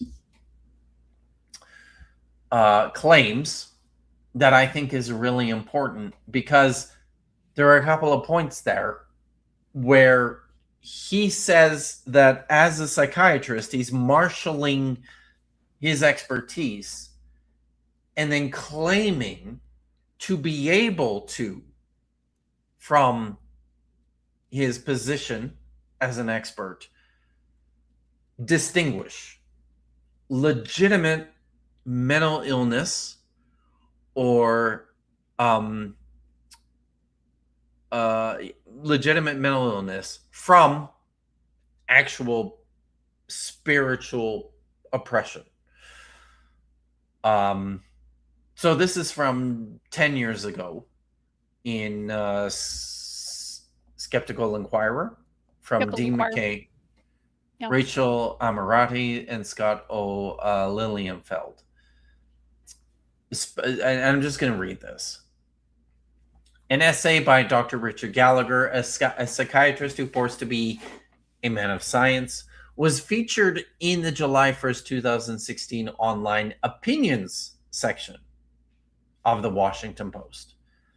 The essay elicited strong reactions from many quarters. For example, it has drawn over 2,800 online responses as of this writing, although the title of Gallagher's essay is alarming enough. As a psychiatrist, I diagnose mental illness. Also, I help spot demonic possession. His grasp of science is even more troubling. In his essay, Gallagher claims to be able to identify individuals who are demonically possessed and to help exorcists distinguish them from people suffering from genuine mental illnesses. As clinical psychologists, two of whom are members of the Public Education and Media Committee of the Society for a Science of Clinical Psychology, we are deeply concerned that his approach to explaining human behavior has the potential to damage the profession and contribute to harmful mental health practices. At the outset, Gallagher tries to persuade readers that he is a skeptic. He describes himself as inclined to skepticism. Does this sound familiar? Joe Schmid told us that he's very hard to convince. Mm-hmm. Dr. Gallagher is inclined to skepticism. Lee Strobel was a hardened atheist investigative reporter. Yes. J. Warner Wallace was a hardened atheist police detective. Cold case detective, very rational. Dr. Gallagher describes himself as inclined to skepticism and notes that he once told an exorcist, I wasn't likely to go in for a lot of hocus pocus. Uh-huh. He argues that respect for evidence, among other virtues, guides his approach to psychiatry, teaching, and evaluating claims concerning demonic possession. Further, he asserts reasonably that in most cases, behaviors attributed to possession can be accounted for by more prosaic problems such as medical disorder, mental illnesses, suggestibility, or fraud. But Kip, a goth chick with black hair and really, really strong eyeliner told me that she was possessed. Should and we she get also to knew that that? the cats were fighting. Yeah. So Gallagher's apparent skepticism dissolves once he recounts the story of his first encounter with a woman whom he concluded was possessed by a demon. He describes her as a self-styled high priestess who called herself a witch and dressed the part with flowing dark clothes and black eyeshadow around to her temples. Only witches can be goths. Like, they can't dress like just Betty down the street. They have to look like goths. It is unclear. Also, as someone who, here's another part of my lore, as somebody who did a Wicca phase in high school, because of course, did a Wicca phase in high school, witches, if you're talking about neo-pagans, they don't believe in Satan. That's a Christian character outside the pantheon. So when you're like, witches are Satanists, like, no, those are literally two different things. That's like saying, like the Aztecs believe in Brahman. No, they don't. Those are two completely different pantheons. Don't be a moron. Yeah. Ugh. Yeah. It is unclear if the woman's prototypical appearance influenced his conclusion that she was possessed. There is a study here from Tversky and Kahneman for a discussion of the representativeness heuristic. But almost certainly other elements of her behavior did. Shortly after touting his many Ivy League affiliations, which in science should carry less weight than the ability to think critically and a commitment to basing arguments on high-quality data, Gallagher builds suspense by telling readers that he has witnessed phenomena that he cannot explain using conventional knowledge. He then relates the following observations regarding the woman's behavior. She could tell some people their secret weaknesses, such as undue pride. Okay. She knew how individuals she'd never known had died, including my mother and her fatal case of ovarian cancer. Did she just say sick? Your mom was sick. But I don't know. Did she specifically say ovarian cancer? I don't know. We weren't there. All we have to go on is Dr. Gallagher's obviously very trustworthy report of such things. 6 people later vouched to me that during her exorcisms, they heard her speaking multiple languages, including Latin, completely unfamiliar to her outside her trances. This is kind of interesting to me. Because I'm fairly sure I heard Joe say that Dr. Gallagher heard her speaking Greek and Latin, and he knows this because he knows Greek and Latin. But this is reported from his Washington Post article where he says that this was reported to her by 6 people who heard her speaking multiple languages, including Latin. That's different. Yeah, it's definitely not the case that, the people here have seen a lot of Hollywood movies where the demon-possessed speak Latin. And I'm sure they're familiar enough with Latin to know when someone who claims to be possessed is speaking in it. I'm also sure that they could tell if it's grammatically correct. Yeah, because Latin famously is easy to very conjugate easy. into the right case. Yes. Yeah. But I want to draw attention to Joe's report that Dr. Gallagher heard this stuff himself and recognized it, which is different from Dr. Gallagher's own report that people reported this to him, that she was speaking Latin. It doesn't sound like from this. Second, third, fourth hand. Yeah. I'll continue for a little bit here.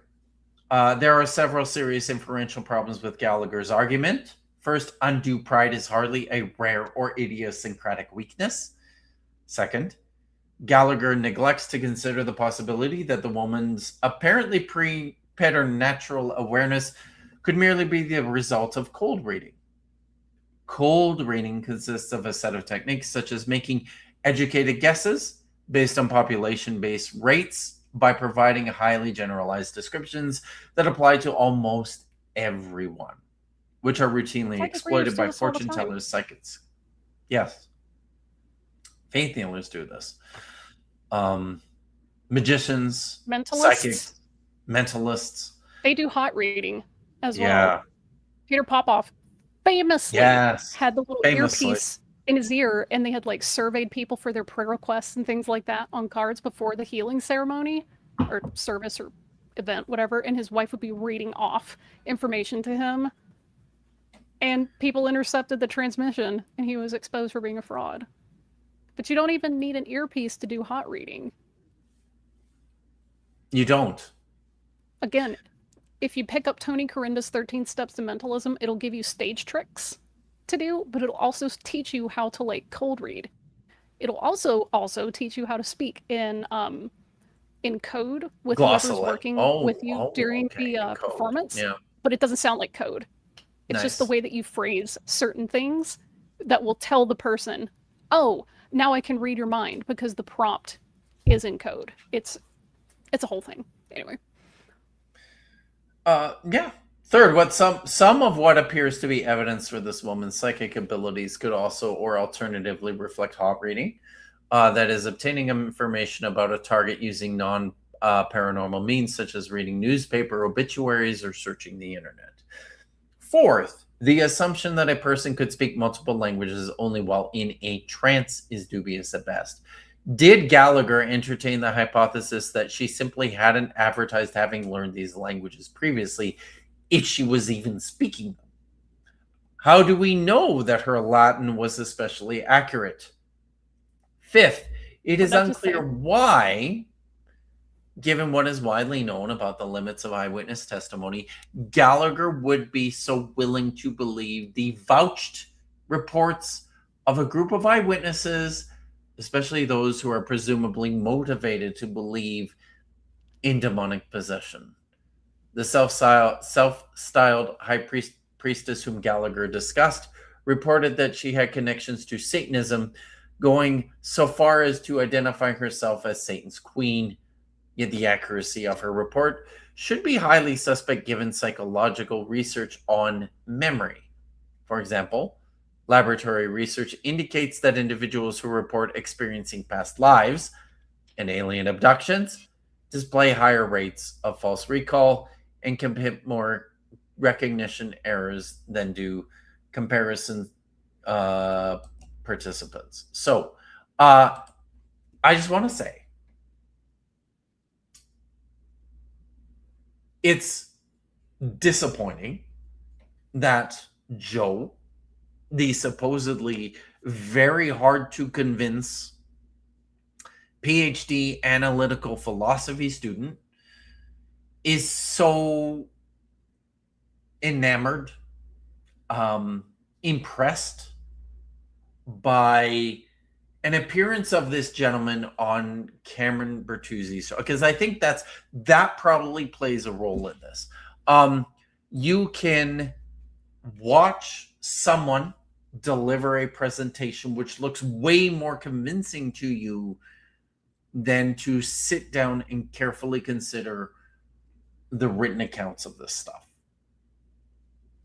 I think there can be a healthy level of distance applied to these sorts of claims when you remove the presentation of the person themselves and just consider what they're writing, what they're saying, what is being reported through other sources. So it's, Joe, I have to say, I'm not especially impressed by your own levels of critical thinking, of your levels to evaluate evidence, of your ability to engage with scientific discourse, psychological discourse, historical discourse, outside of your own field of philosophy, on the basis of how you're presenting yourself to Matt Fradd and to your audience as somebody who was honestly convinced that Catholicism is the truth if this is the best that you can do.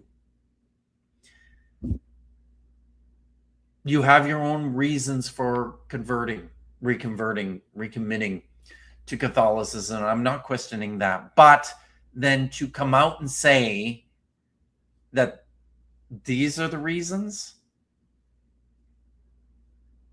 I don't know. I'm going to say it again. It's disappointing. I already had a fairly low opinion of analytic philosophers, of philosophers of religion are notorious for this. In terms of your levels of engagement with other fields and your humility applied to other experts. You know, this is the proper time to bring this up. I'm not going to mention this individual, but there was a number of years ago somebody who was active in the YouTube skeptic space, who rather famously had Gary Habermas on his channel and interviewed him about his work on the resurrection of Jesus, as well as Gary Habermas has also dabbled in modern reports of miracles. So he was on this other channel. He was interviewed about this stuff, and rather famously, Gary Habermas was challenged, and I think it's an important challenge because I feel it all the goddamn time. There are a lot of evangelical, conservative Christian individuals who entered into the critical study of the Bible, into historical disciplines connected to the Bible, and who came out on the other side of that very highly skeptical of the biblical claims, because they learned historical critical scholarship, which challenges the straightforward reports of the Bible and sets them more appropriately within their actual historical, theological, religious contexts. Gary Habermas, there's a lot of people who have come out as once professing conservative Christians. One of them is my best friend, Joshua Bowen, will tell you, has said this on repeated occasions, that he entered his Ph.D. program at Johns Hopkins University as a committed evangelical conservative Christian who held to the truth of the biblical accounts of things. And it was very quick that he basically abandoned all of that because of what he learned about the text, about the history, about the problems with it as a result of that. And he is one of a huge number of people who have gone through this same process. So this is a thing. Lots and lots of people in my field started thinking one thing and came out thinking another.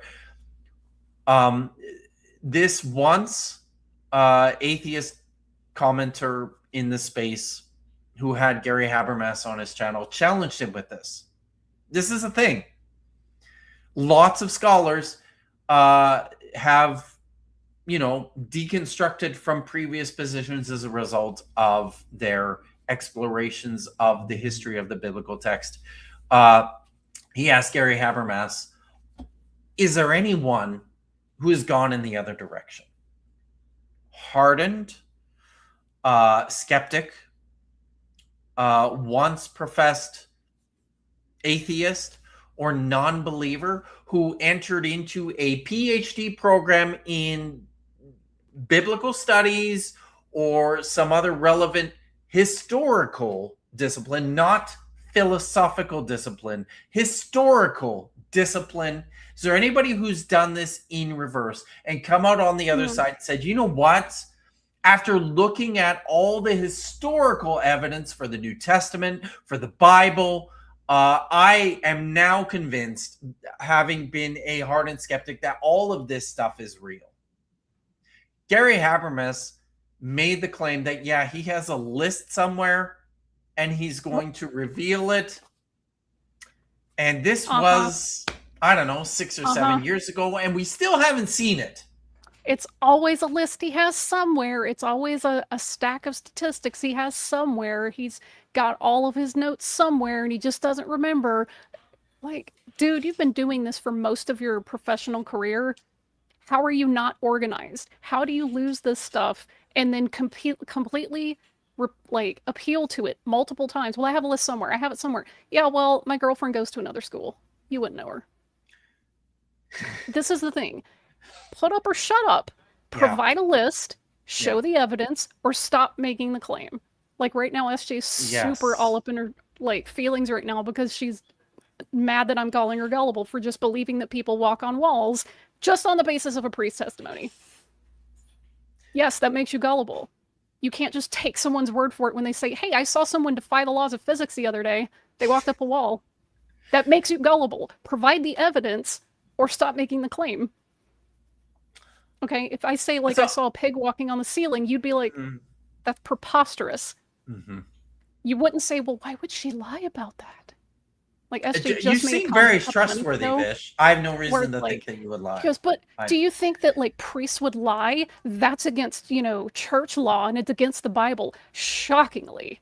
I know this is like a complete stunning revelation, but there are confessing Christians who contradict church law all the time.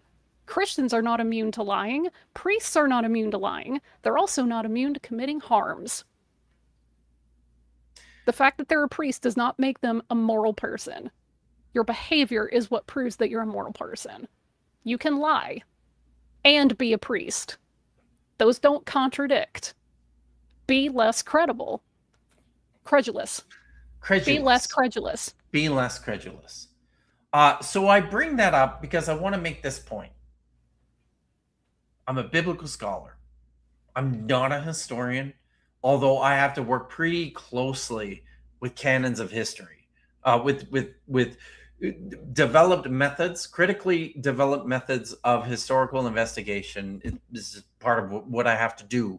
I'm going to say this. There's a reason why Gary Habermas hasn't published that list. There's a reason why you don't see testimonies from, you know, former skeptics who entered their biblical studies program and came out on the other side believing that Jesus rose from the dead, appearing on Matt Fradd's podcast. There's a reason why. Because we're not this credulous, because we can't afford to be this credulous. This is the field.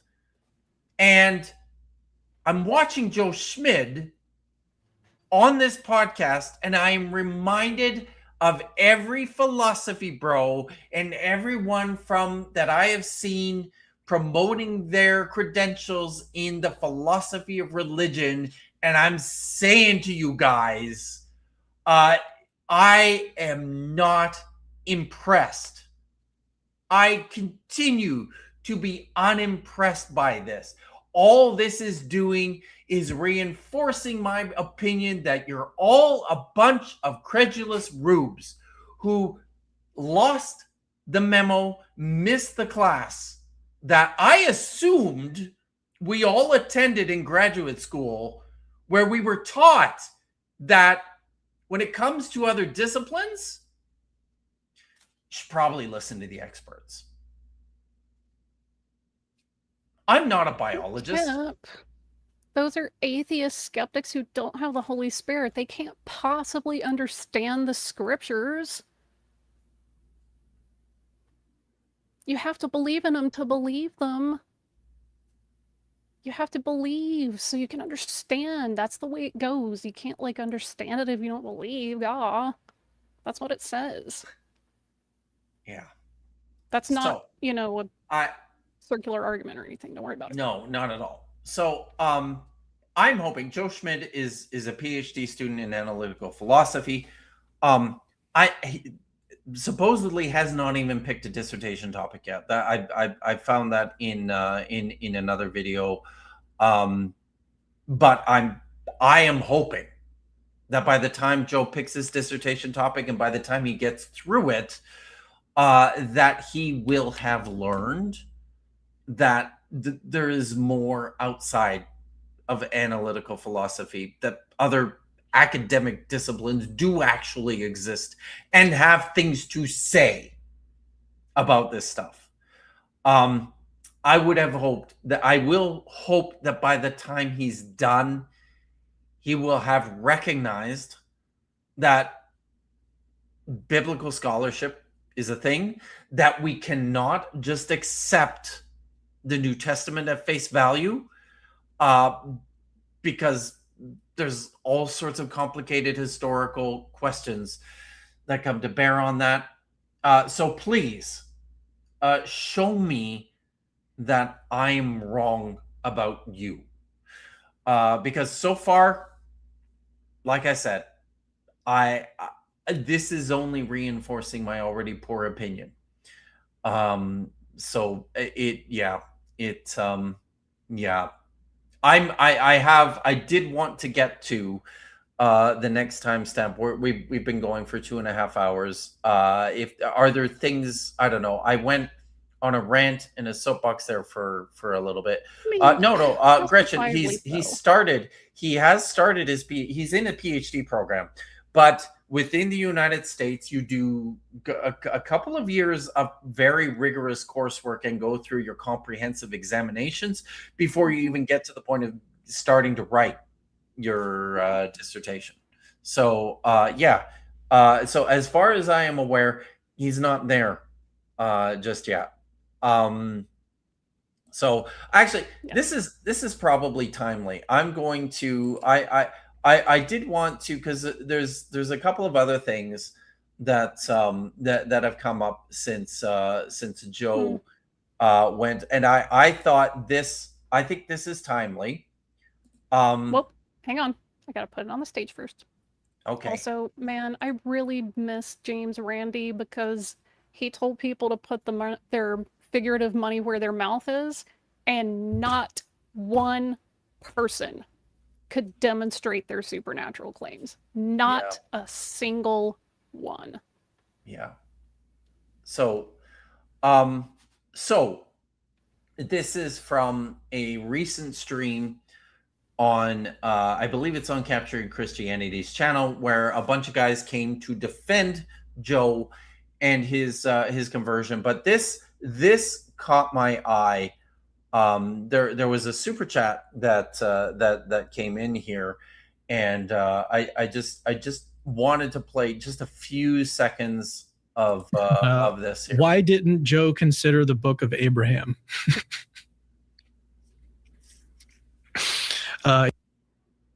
Okay.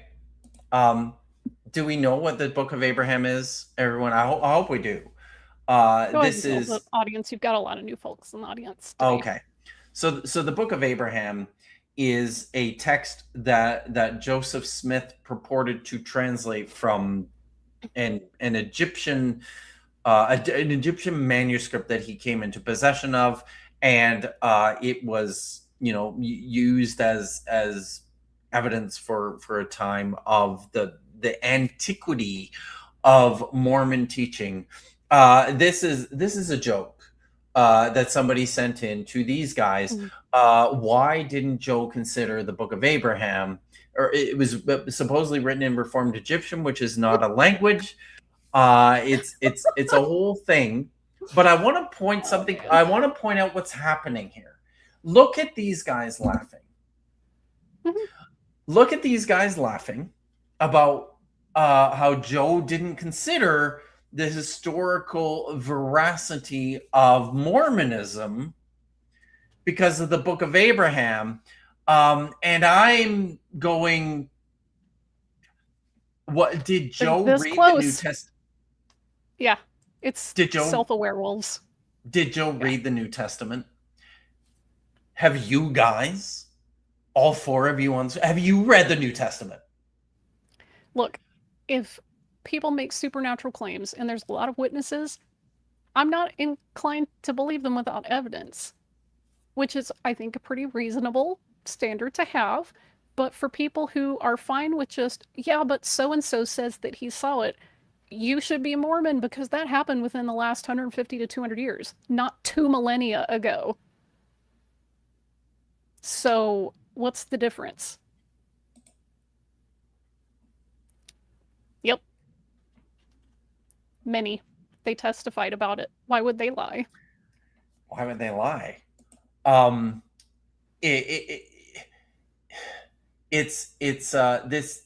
This compounds my disappointment. You guys are convinced that you have a clear understanding of the New Testament.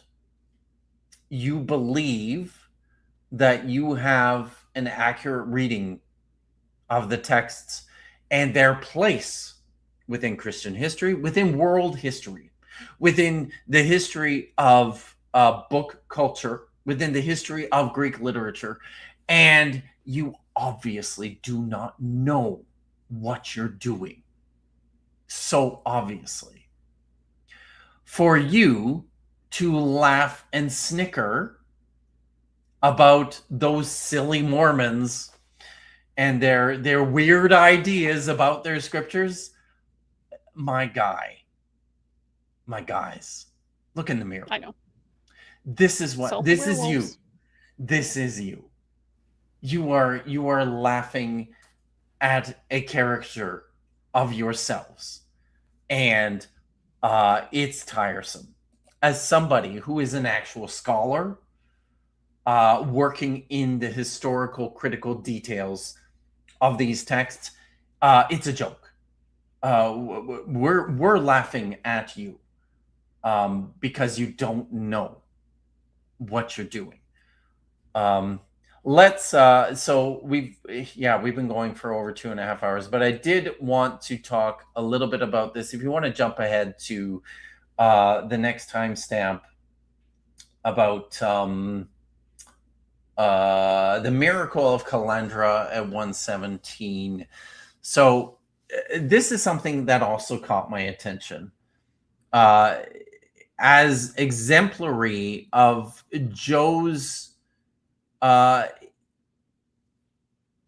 naivety with respect to history and with respect to how historians work, with respect to the value of textual evidence, of documents in our evaluation of history. But this is one of the things that was very, very convincing to Joe in his journey to Catholicism. Okay. That came along the way that started pushing me again more towards Christianity before I even met Ethan Muse. Okay. So one of them was like the Miracle of Calandra, for instance. So Jimmy Akin put out a YouTube video based on a paper that Caleb Jackson has on the Miracle of Calandra. So this is, I think, in the 17th century. Juan Miguel Pellicer, he's like a Spanish farmer, and his leg gets trampled on when he's out on the farm or something. And so he has to travel, I think, to Zaragoza, Spain to get his leg amputated. Okay, so there are two doctors there that amputate his leg. They go out, they bury it in the graveyard or whatever. And, he has an extensive convalescence there because, of course, they have very primitive techniques, and he has to be there for months on end being attended to by these doctors who, by this time, they know exactly who he is. Like, they're spending months on months with this person that they amputated his leg for. Okay, and then he goes, after his convalescence, he goes and he becomes a beggar because now he can't work. So he obtains his beggar's license. We still have that, by the way. He obtains his beggar's license, and he basically, every night, I think every night he prays, I think, to... like Our Lady of the Pillar or something like that for, I think maybe for the healing of his leg or something like that. And he was like rubbing the oil from something associated with Our Lady of the Pillar on his stub. And so, at first, for whatever reason, he had cause to go back home. So he goes back home and he's greeted by everyone there because he was known by the village or whatever. And so the people there, they wanted to see his stub and they literally felt his stub, like his stub for his knee or whatever. And then I don't know how long he was at his home, but one night, I think he had a dream or something of Mary, and he wakes up and his leg is back. His leg is back. And so everyone's going insane. They have a canonical investigation for him, the Inquisition trial they had for this, just to make sure is this a fraud? What is going on? And we literally have the transcripts from that. We had 24 people from his town testifying to feeling his stump beforehand, no leg, and then afterwards leg. So no leg. They even sought out the 2 people who amputated his leg and attended to him in his convalescence. They sought them out. And they gave testimonies at this trial as well. They're like, yeah, I amputated this guy's leg.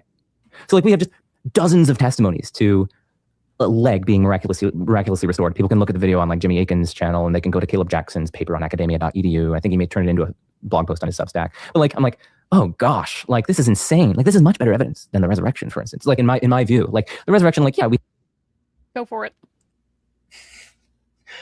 Well, I mean, in the first place, I think that's quite telling. But I also think it's a good point.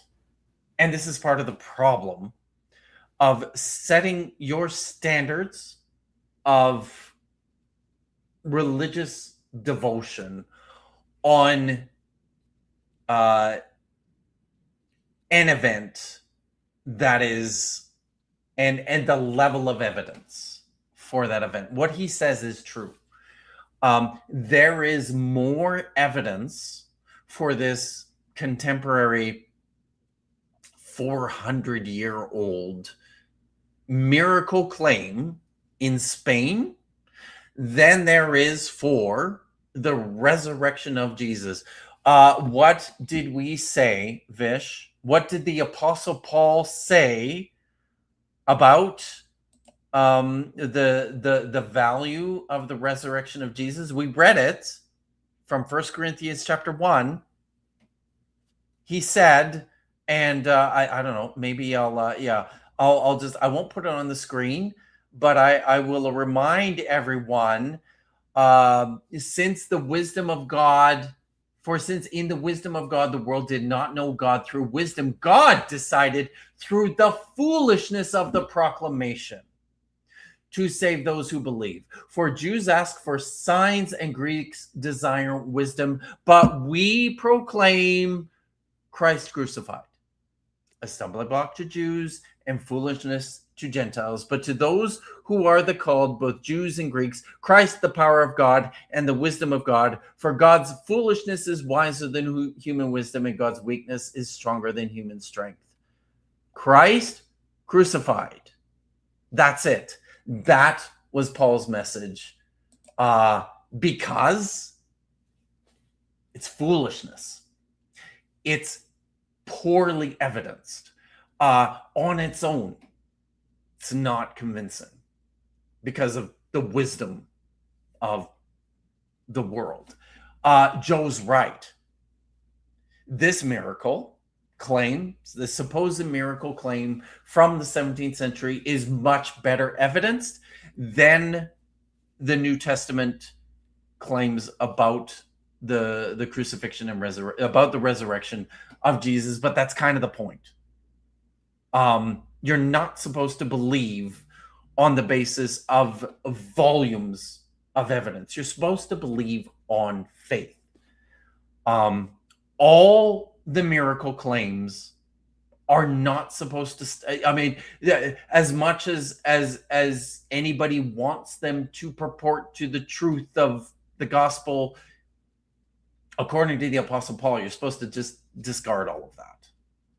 All you need, according to the Apostle Paul, is Christ crucified. But Joe is not, that's not what convinced Joe. Joe was convinced by this 400-year-old story of a man who had his leg amputated and supposedly later the leg reappeared. What do you know anything about this? Oh yeah, I mean, I've heard several people discuss this and talk about the incredible lack of evidence and how this just kind of spun into a bunch of hyperbolic legends. And yeah, it's one of those that really doesn't frustrate me quite as much as, like, a bunch of people claim they saw a miracle in the sky, but only the people who already believed it. Yeah. Also, I just want to remind credulous folks in the chat that 1 Corinthians 14 talks about what sorts of signs convince believers versus non-believers. Believers have prophecy. Tongues are for non-believers. Where are those things happening? Because it doesn't mention healing at all in that little passage. It doesn't mention anything at all about exorcisms in that passage. It's true. I mean, I think exorcism's a way cooler sign. I think supernatural violations of the laws of nature are a way cooler sign that would definitely make me stop and consider some stuff. But nah, glossolalia apparently is supposed to make me believe. That's the one. Hmm. So, I want to get back to this miracle, this supposed miracle of Calandra, for a second, which took place in 16th or 17th century Spain during the Spanish Inquisition, which is something that you do know quite a bit about. Now, I'm just thinking here, under these conditions, when a miracle claim is made and endorsed by the Catholic Church, is there anything like, does the Inquisition motivate anyone in one direction or the other in terms of how willing they are to publicly affirm or denounce? I'm really glad that you asked me that, because you know that I study the Inquisition as a hobby. Mm-hmm. I read court transcripts. I read the actual manuscripts for fun, if you can call it fun. It's pretty dark material. In Spanish. There's all sorts of claims that are made in these courts. Like, records, man. People are accused of witchcraft. They're accused of idolatry. They're accused of being secret Jews. They're accused of Mohammedanism, you know, just be Muslims. They're also, you're going to really freak out at this, they really didn't like Lutherans. Yeah, wrong kind of Christian, not allowed. But since you asked, yeah, people are motivated to say a lot of things in Inquisition chambers, as it turns out. And they're motivated to report things to the Inquisition. Like, there are people who wanted to get at their neighbors or business partners and would report them to the Inquisition. Sometimes their accusations had merit. Sometimes they were just made up. See, but what's really fun about that is if the Inquisition arrested you and decided that you were guilty of whatever you were charged with, they got to take all your assets and your money. Nice. It's great. It's really cool. Yeah. See, this is the sort of context and nuance that you understand if you're well versed in historical disciplines, are extremely important when it comes to evaluating the kinds of documents that you're dealing with and the sorts of claims that are being made. As an historian, when you're evaluating the documents of the Spanish Inquisition and the claims being made in them, you take into consideration these sorts of things. Outside pressures, rationales that people employ because sometimes they feel like they have to, in order to survive the ordeal, in order to come out on, so yeah. But this is interesting to me. So he told the story here of a man who had his leg crushed. It became infected. He went to a hospital in another town that took several days to get there, and apparently had it amputated, and got a license as an amputee for begging, and did this for like 2 years. Moved back home and was living with his parents, and then after 2 years, the claim was not that his leg grew back necessarily, that a new leg grew back. The claim was actually that the original leg was restored. And they went and, like, because at the time when you amputated a limb, the common practice was then to take the limb that had been amputated and bury it. So the claim is that the limb was restored, and they went back and after 2 years found the place where they buried that particular limb, and dug, went to dig it up, and it wasn't there. And they were able to, the limb that was restored had the same kind of bruises and marks on it. So it's not that a new limb grew in its place, it's that the original limb that was cut off was somehow reattached miraculously. And we have the reason we know that is because they went back and looked for it and it's not there, right? The limb is missing from the place that they buried it 2 years ago. I want to put this up because David Hume actually talks about this case in his Of Miracles, his famous treatise on miracles. So this is something that he was already dealing with, hundreds of, like contemporary. Like it's not anything new. This is not. People shouldn't be surprised that somebody made these sorts of claims and that there's documentation for it. I just thought it was useful to maybe look and see what David Hume had to say about it. Ooh, can I read this? Yes, please. All right. Can you make it embiggened, like Does it need maybe to be one more notch? All right. Okay, cool. Yeah, All they right. picked a very interesting font for this, so I want to make sure that I don't misread. There is also a memorable story related by Cardinal de Retz, which may well deserve our consideration. When that intriguing politician fled into Spain, to avoid the persecution of his enemies, he passed through Saragossa, the capital of Aragon, where he was shown in the cathedral a man who had served 7 years as a doorkeeper and was well known to everybody in town that had ever paid his devotions at that church. He had been seen for so long a time wanting a leg, but recovered that limb by the rubbing of holy oil upon the stump, and the cardinal assures us that he saw him with 2 legs.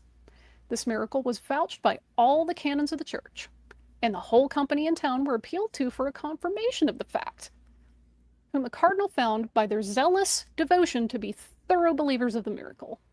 Here, the relator was also contemporary, I think they meant, to the supposed prodigy of an incredulous and libertine character, as well as of great genius, the miracle of so singular a nature as could scarcely admit of a counterfeit, and the witnesses very numerous, and all of them in a manner spectators of the fact to which they gave their testimony.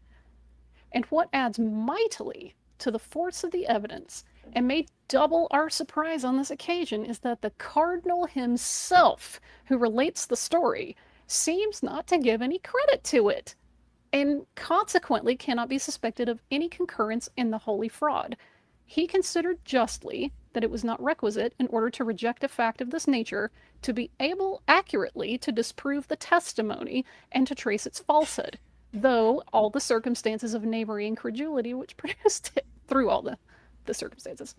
He knew that, as this was commonly altogether impossible at any small distance of time and space, so it was extremely difficult, even where one was immediately present, by reason of the bigotry, ignorance, cunning, and roguery of a great part of mankind.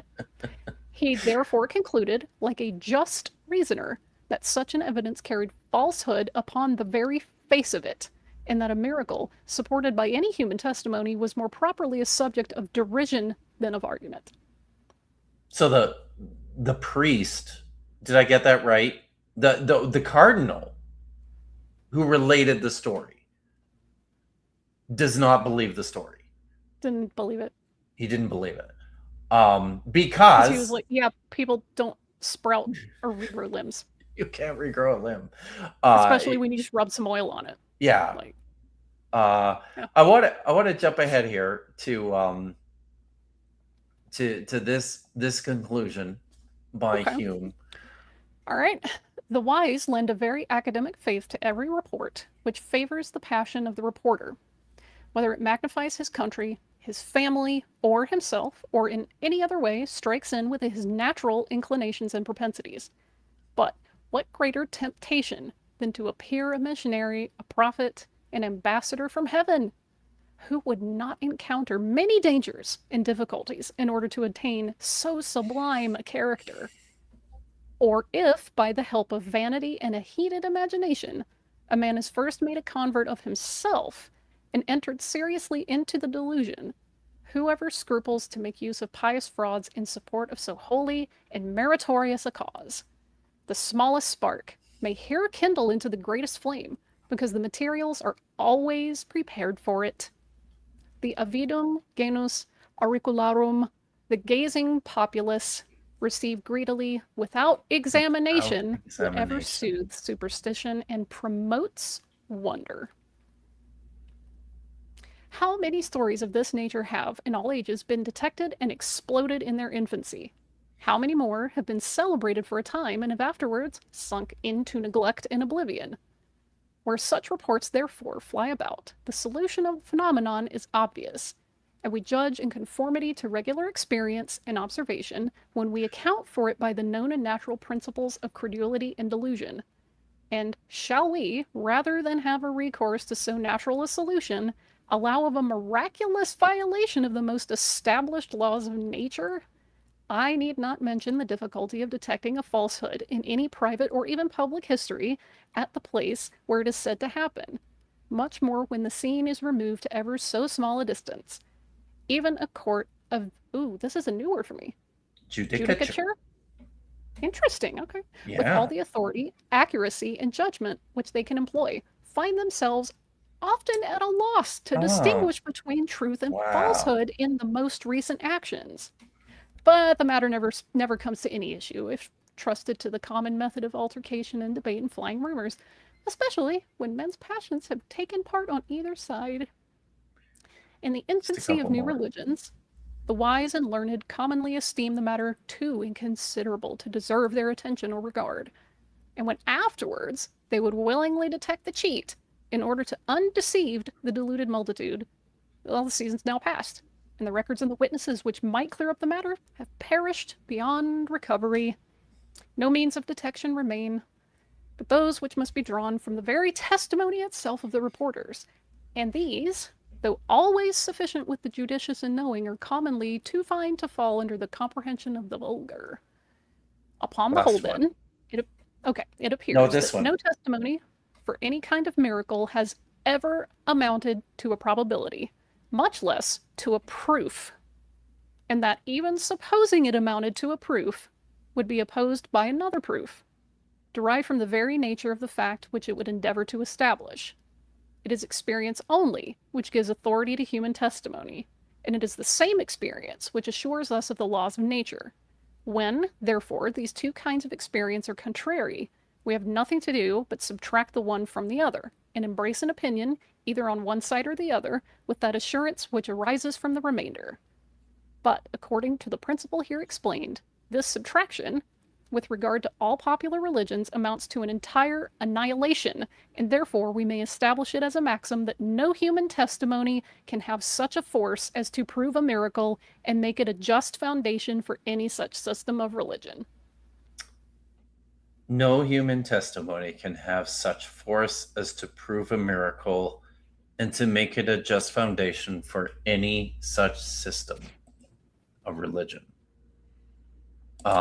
Thank you, David Hume. Yeah. But I think, yeah, this is for Hume understood. Hume, a famous philosopher, understood the value of rigorous historical investigation and the value of methodological skepticism, withholding withholding your affirmation until all the facts are in place. I'm struggling to see how, and I have to think there's more to this than I was convinced by the evidence to embrace this faith. In his refutation video, Joe addresses this objection from Hume. His answer is no. Yeah. But Joe, Please, Joe, take some courses in history and I love biblical this. studies. A shame that Hume didn't apply this skepticism to his Oh, racism, but what can you God. expect from an 18th century Fair, philosopher? exactly, right? Fair. Absolutely. That is true. So I want to share one more thing. I want to read two more Bible texts, and then it's been 3 hours.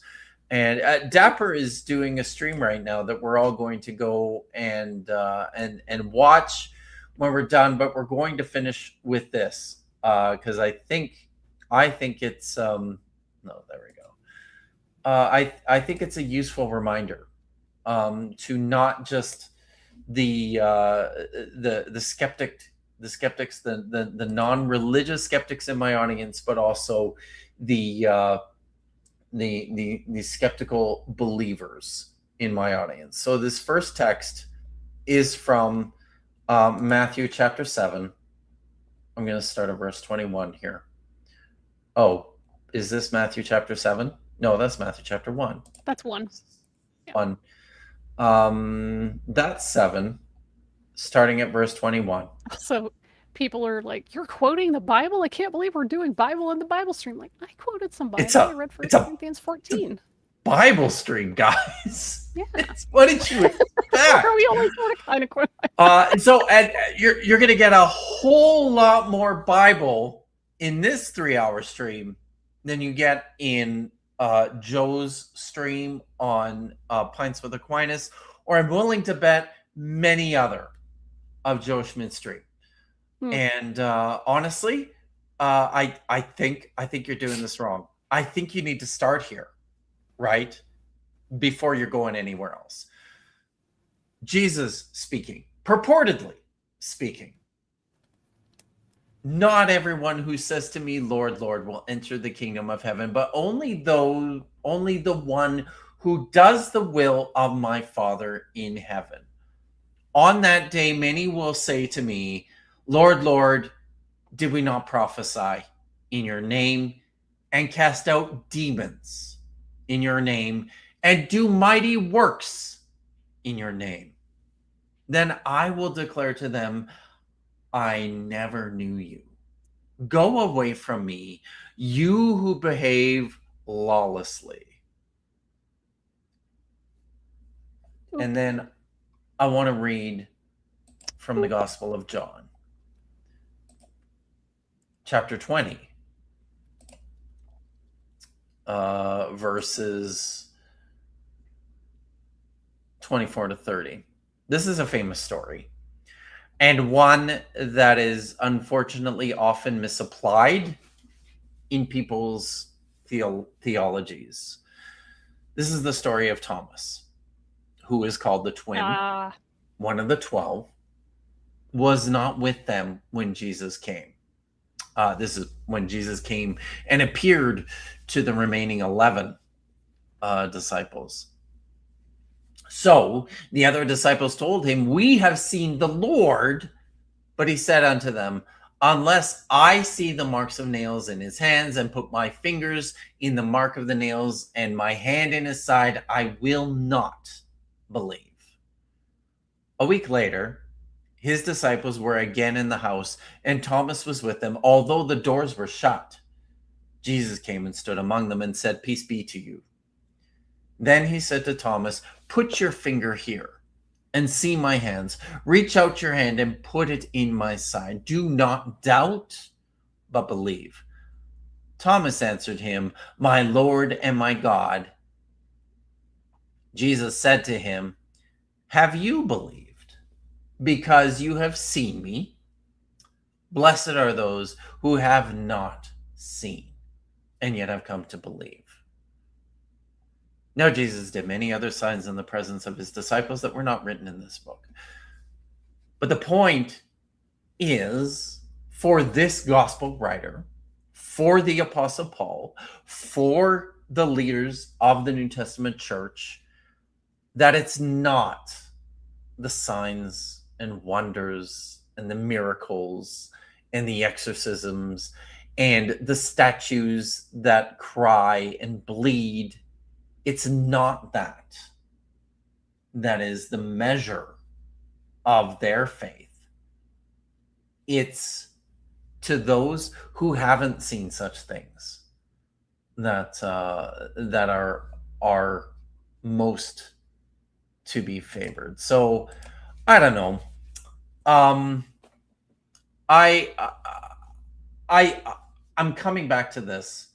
I'm not impressed by philosophical arguments of this nature, especially ones that do not factor into consideration the Bible, the text in the New Testament, that do not bother to take into consideration the history of the text, the history of the people behind the text, the critical biblical scholarship that is so important for understanding these texts, where they came from, and why they are where they are. I'm not impressed by people who just ignore that or who attempt to sidestep that in favor of something else. I find this story about Thomas also kind of ironic, is that Thomas was like, you were saying this guy came back from the dead? Nuh-uh. I don't believe that. I need to see it. And instead of them going, well, you just need to have faith, Jesus literally shows up and goes, hey, Thomas, check it out. Put your fingers in. But he then chastises him.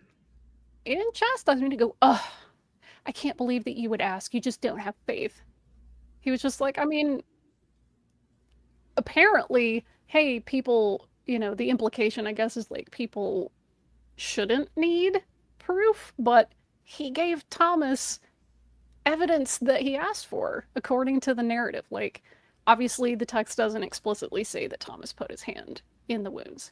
He just sees Jesus and goes, whoa! Yeah, that's it. But yeah, it's not relevant. This is often used to sidestep people asking for evidence. Exactly. When Jesus literally shows up, because Thomas was like, I won't believe it till I see it. I just try to square that circle, man. I was never here. Ask, should I be the exceptional philosopher of religion who consults you on the Hebrew Bible and doesn't suck at the Bible? I would prefer that more. Philosophers of religion didn't suck at the Bible. Yes, please. And talk to actual biblical scholars about the Bible instead of pretending like it doesn't matter, because it sure as hell does. So absolutely, I welcome it. I was never here. So okay. No one is going to comment on that, because you know what? It's not. This is not. Also, kind of I know you're full of shit. I'm built like a pint glass. Saying that I have curves tells me that you just don't know what I look like. I'm a stick figure. Curves? Not quite. My big chipmunk cheeks are probably the curviest thing about me. Also, it's a little weird of a comment to make. A bit creepy. Yeah. So please don't be creepy in my comments. All right. So that's it for today. A little different from usual, but I was frustrated by seeing this, and just reflecting on the bankruptcy of so much of this philosophy bro bullshit when it comes to handling matters of faith and religion. And guys, get back to reading your Bibles, please, and listening to experts about the Bible when they talk about it. And you should take that seriously. It was very frustrating. Thank you. Yeah, you're welcome. You're welcome for the frustrating video. I could recommend, if you guys are interested in more of this kind of stuff, go and check out Katie Lewis over at Nerd Church, who did a great stream about it yesterday, and I believe has some more planned. Yeah, so go in and check those out. That's it for us today. Tomorrow, I believe we are both on Dapper's channel, Dapper Dinosaur. Thank you for saying that you like my cosplay. For those of you who are going to be in Atlanta next week for Dragon Con, I will be there. Not with as many costumes this year. My life's been kind of chaos. I'll have a few things, but the one new thing that I'm bringing, I'm pretty entertained by how it's going to land with folks. So. Yeah. So we're on tomorrow at 3 Eastern, noon Pacific on Dapper Dinosaur's channel, and I believe it's not actually a Dapper Reacts. It is a Gish with Vish. It's Gish with Vish. Yep, we are back. I've been invited Cursed to hang out. Discord folks found more Dwayne Gish material to react to, so here we go. Gish with Vish round 2. So come and check out Dapper Dinosaur and Vishanti, and I'll hang around for that. And then tomorrow night, there will be another episode of Budget Scripture Saturday at 10 o'clock Eastern, 7 o'clock Pacific, where I will be back with my co-hosts Nitty and Dr. Tapioca Weasel, and we will be reviewing more bad Bible and AI slop, which is always fun. And Dr. Tapioca Weasel and I will tell the story of the meeting with the creationist trucker at the roadside tourist trap on the desert highway. So be sure. Desert highway. Be sure to come and check it out, though. Simone says, "Is it though? Is it? Come on! It's always. I mean, it's always fun." Yes, because even if the material they're reviewing sucks and is painful to look at, the more altered they get, the more entertaining it is. It's true. To me, at least you guys have had the pleasure of watching Dr. Tapioca Weasel put funnels on his head. You have got to watch me do a sobriety test that I don't even remember doing.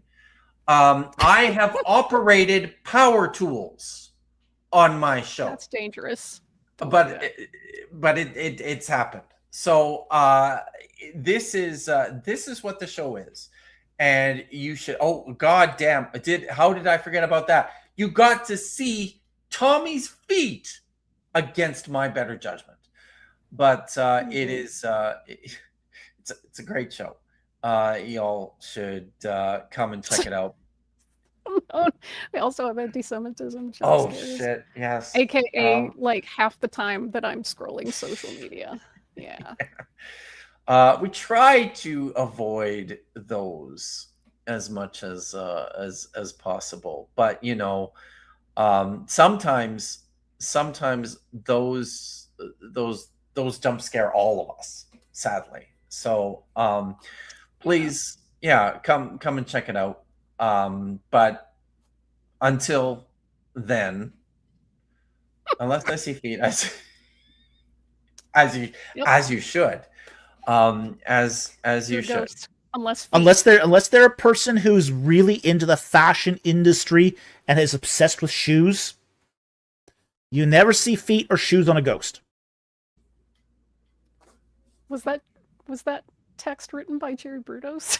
Because wow. If you know, you know. All right. It's late. We're getting out of here. So until next time, be good. Stay safe. Hell, Ratma. And as always, everyone, Hatikva.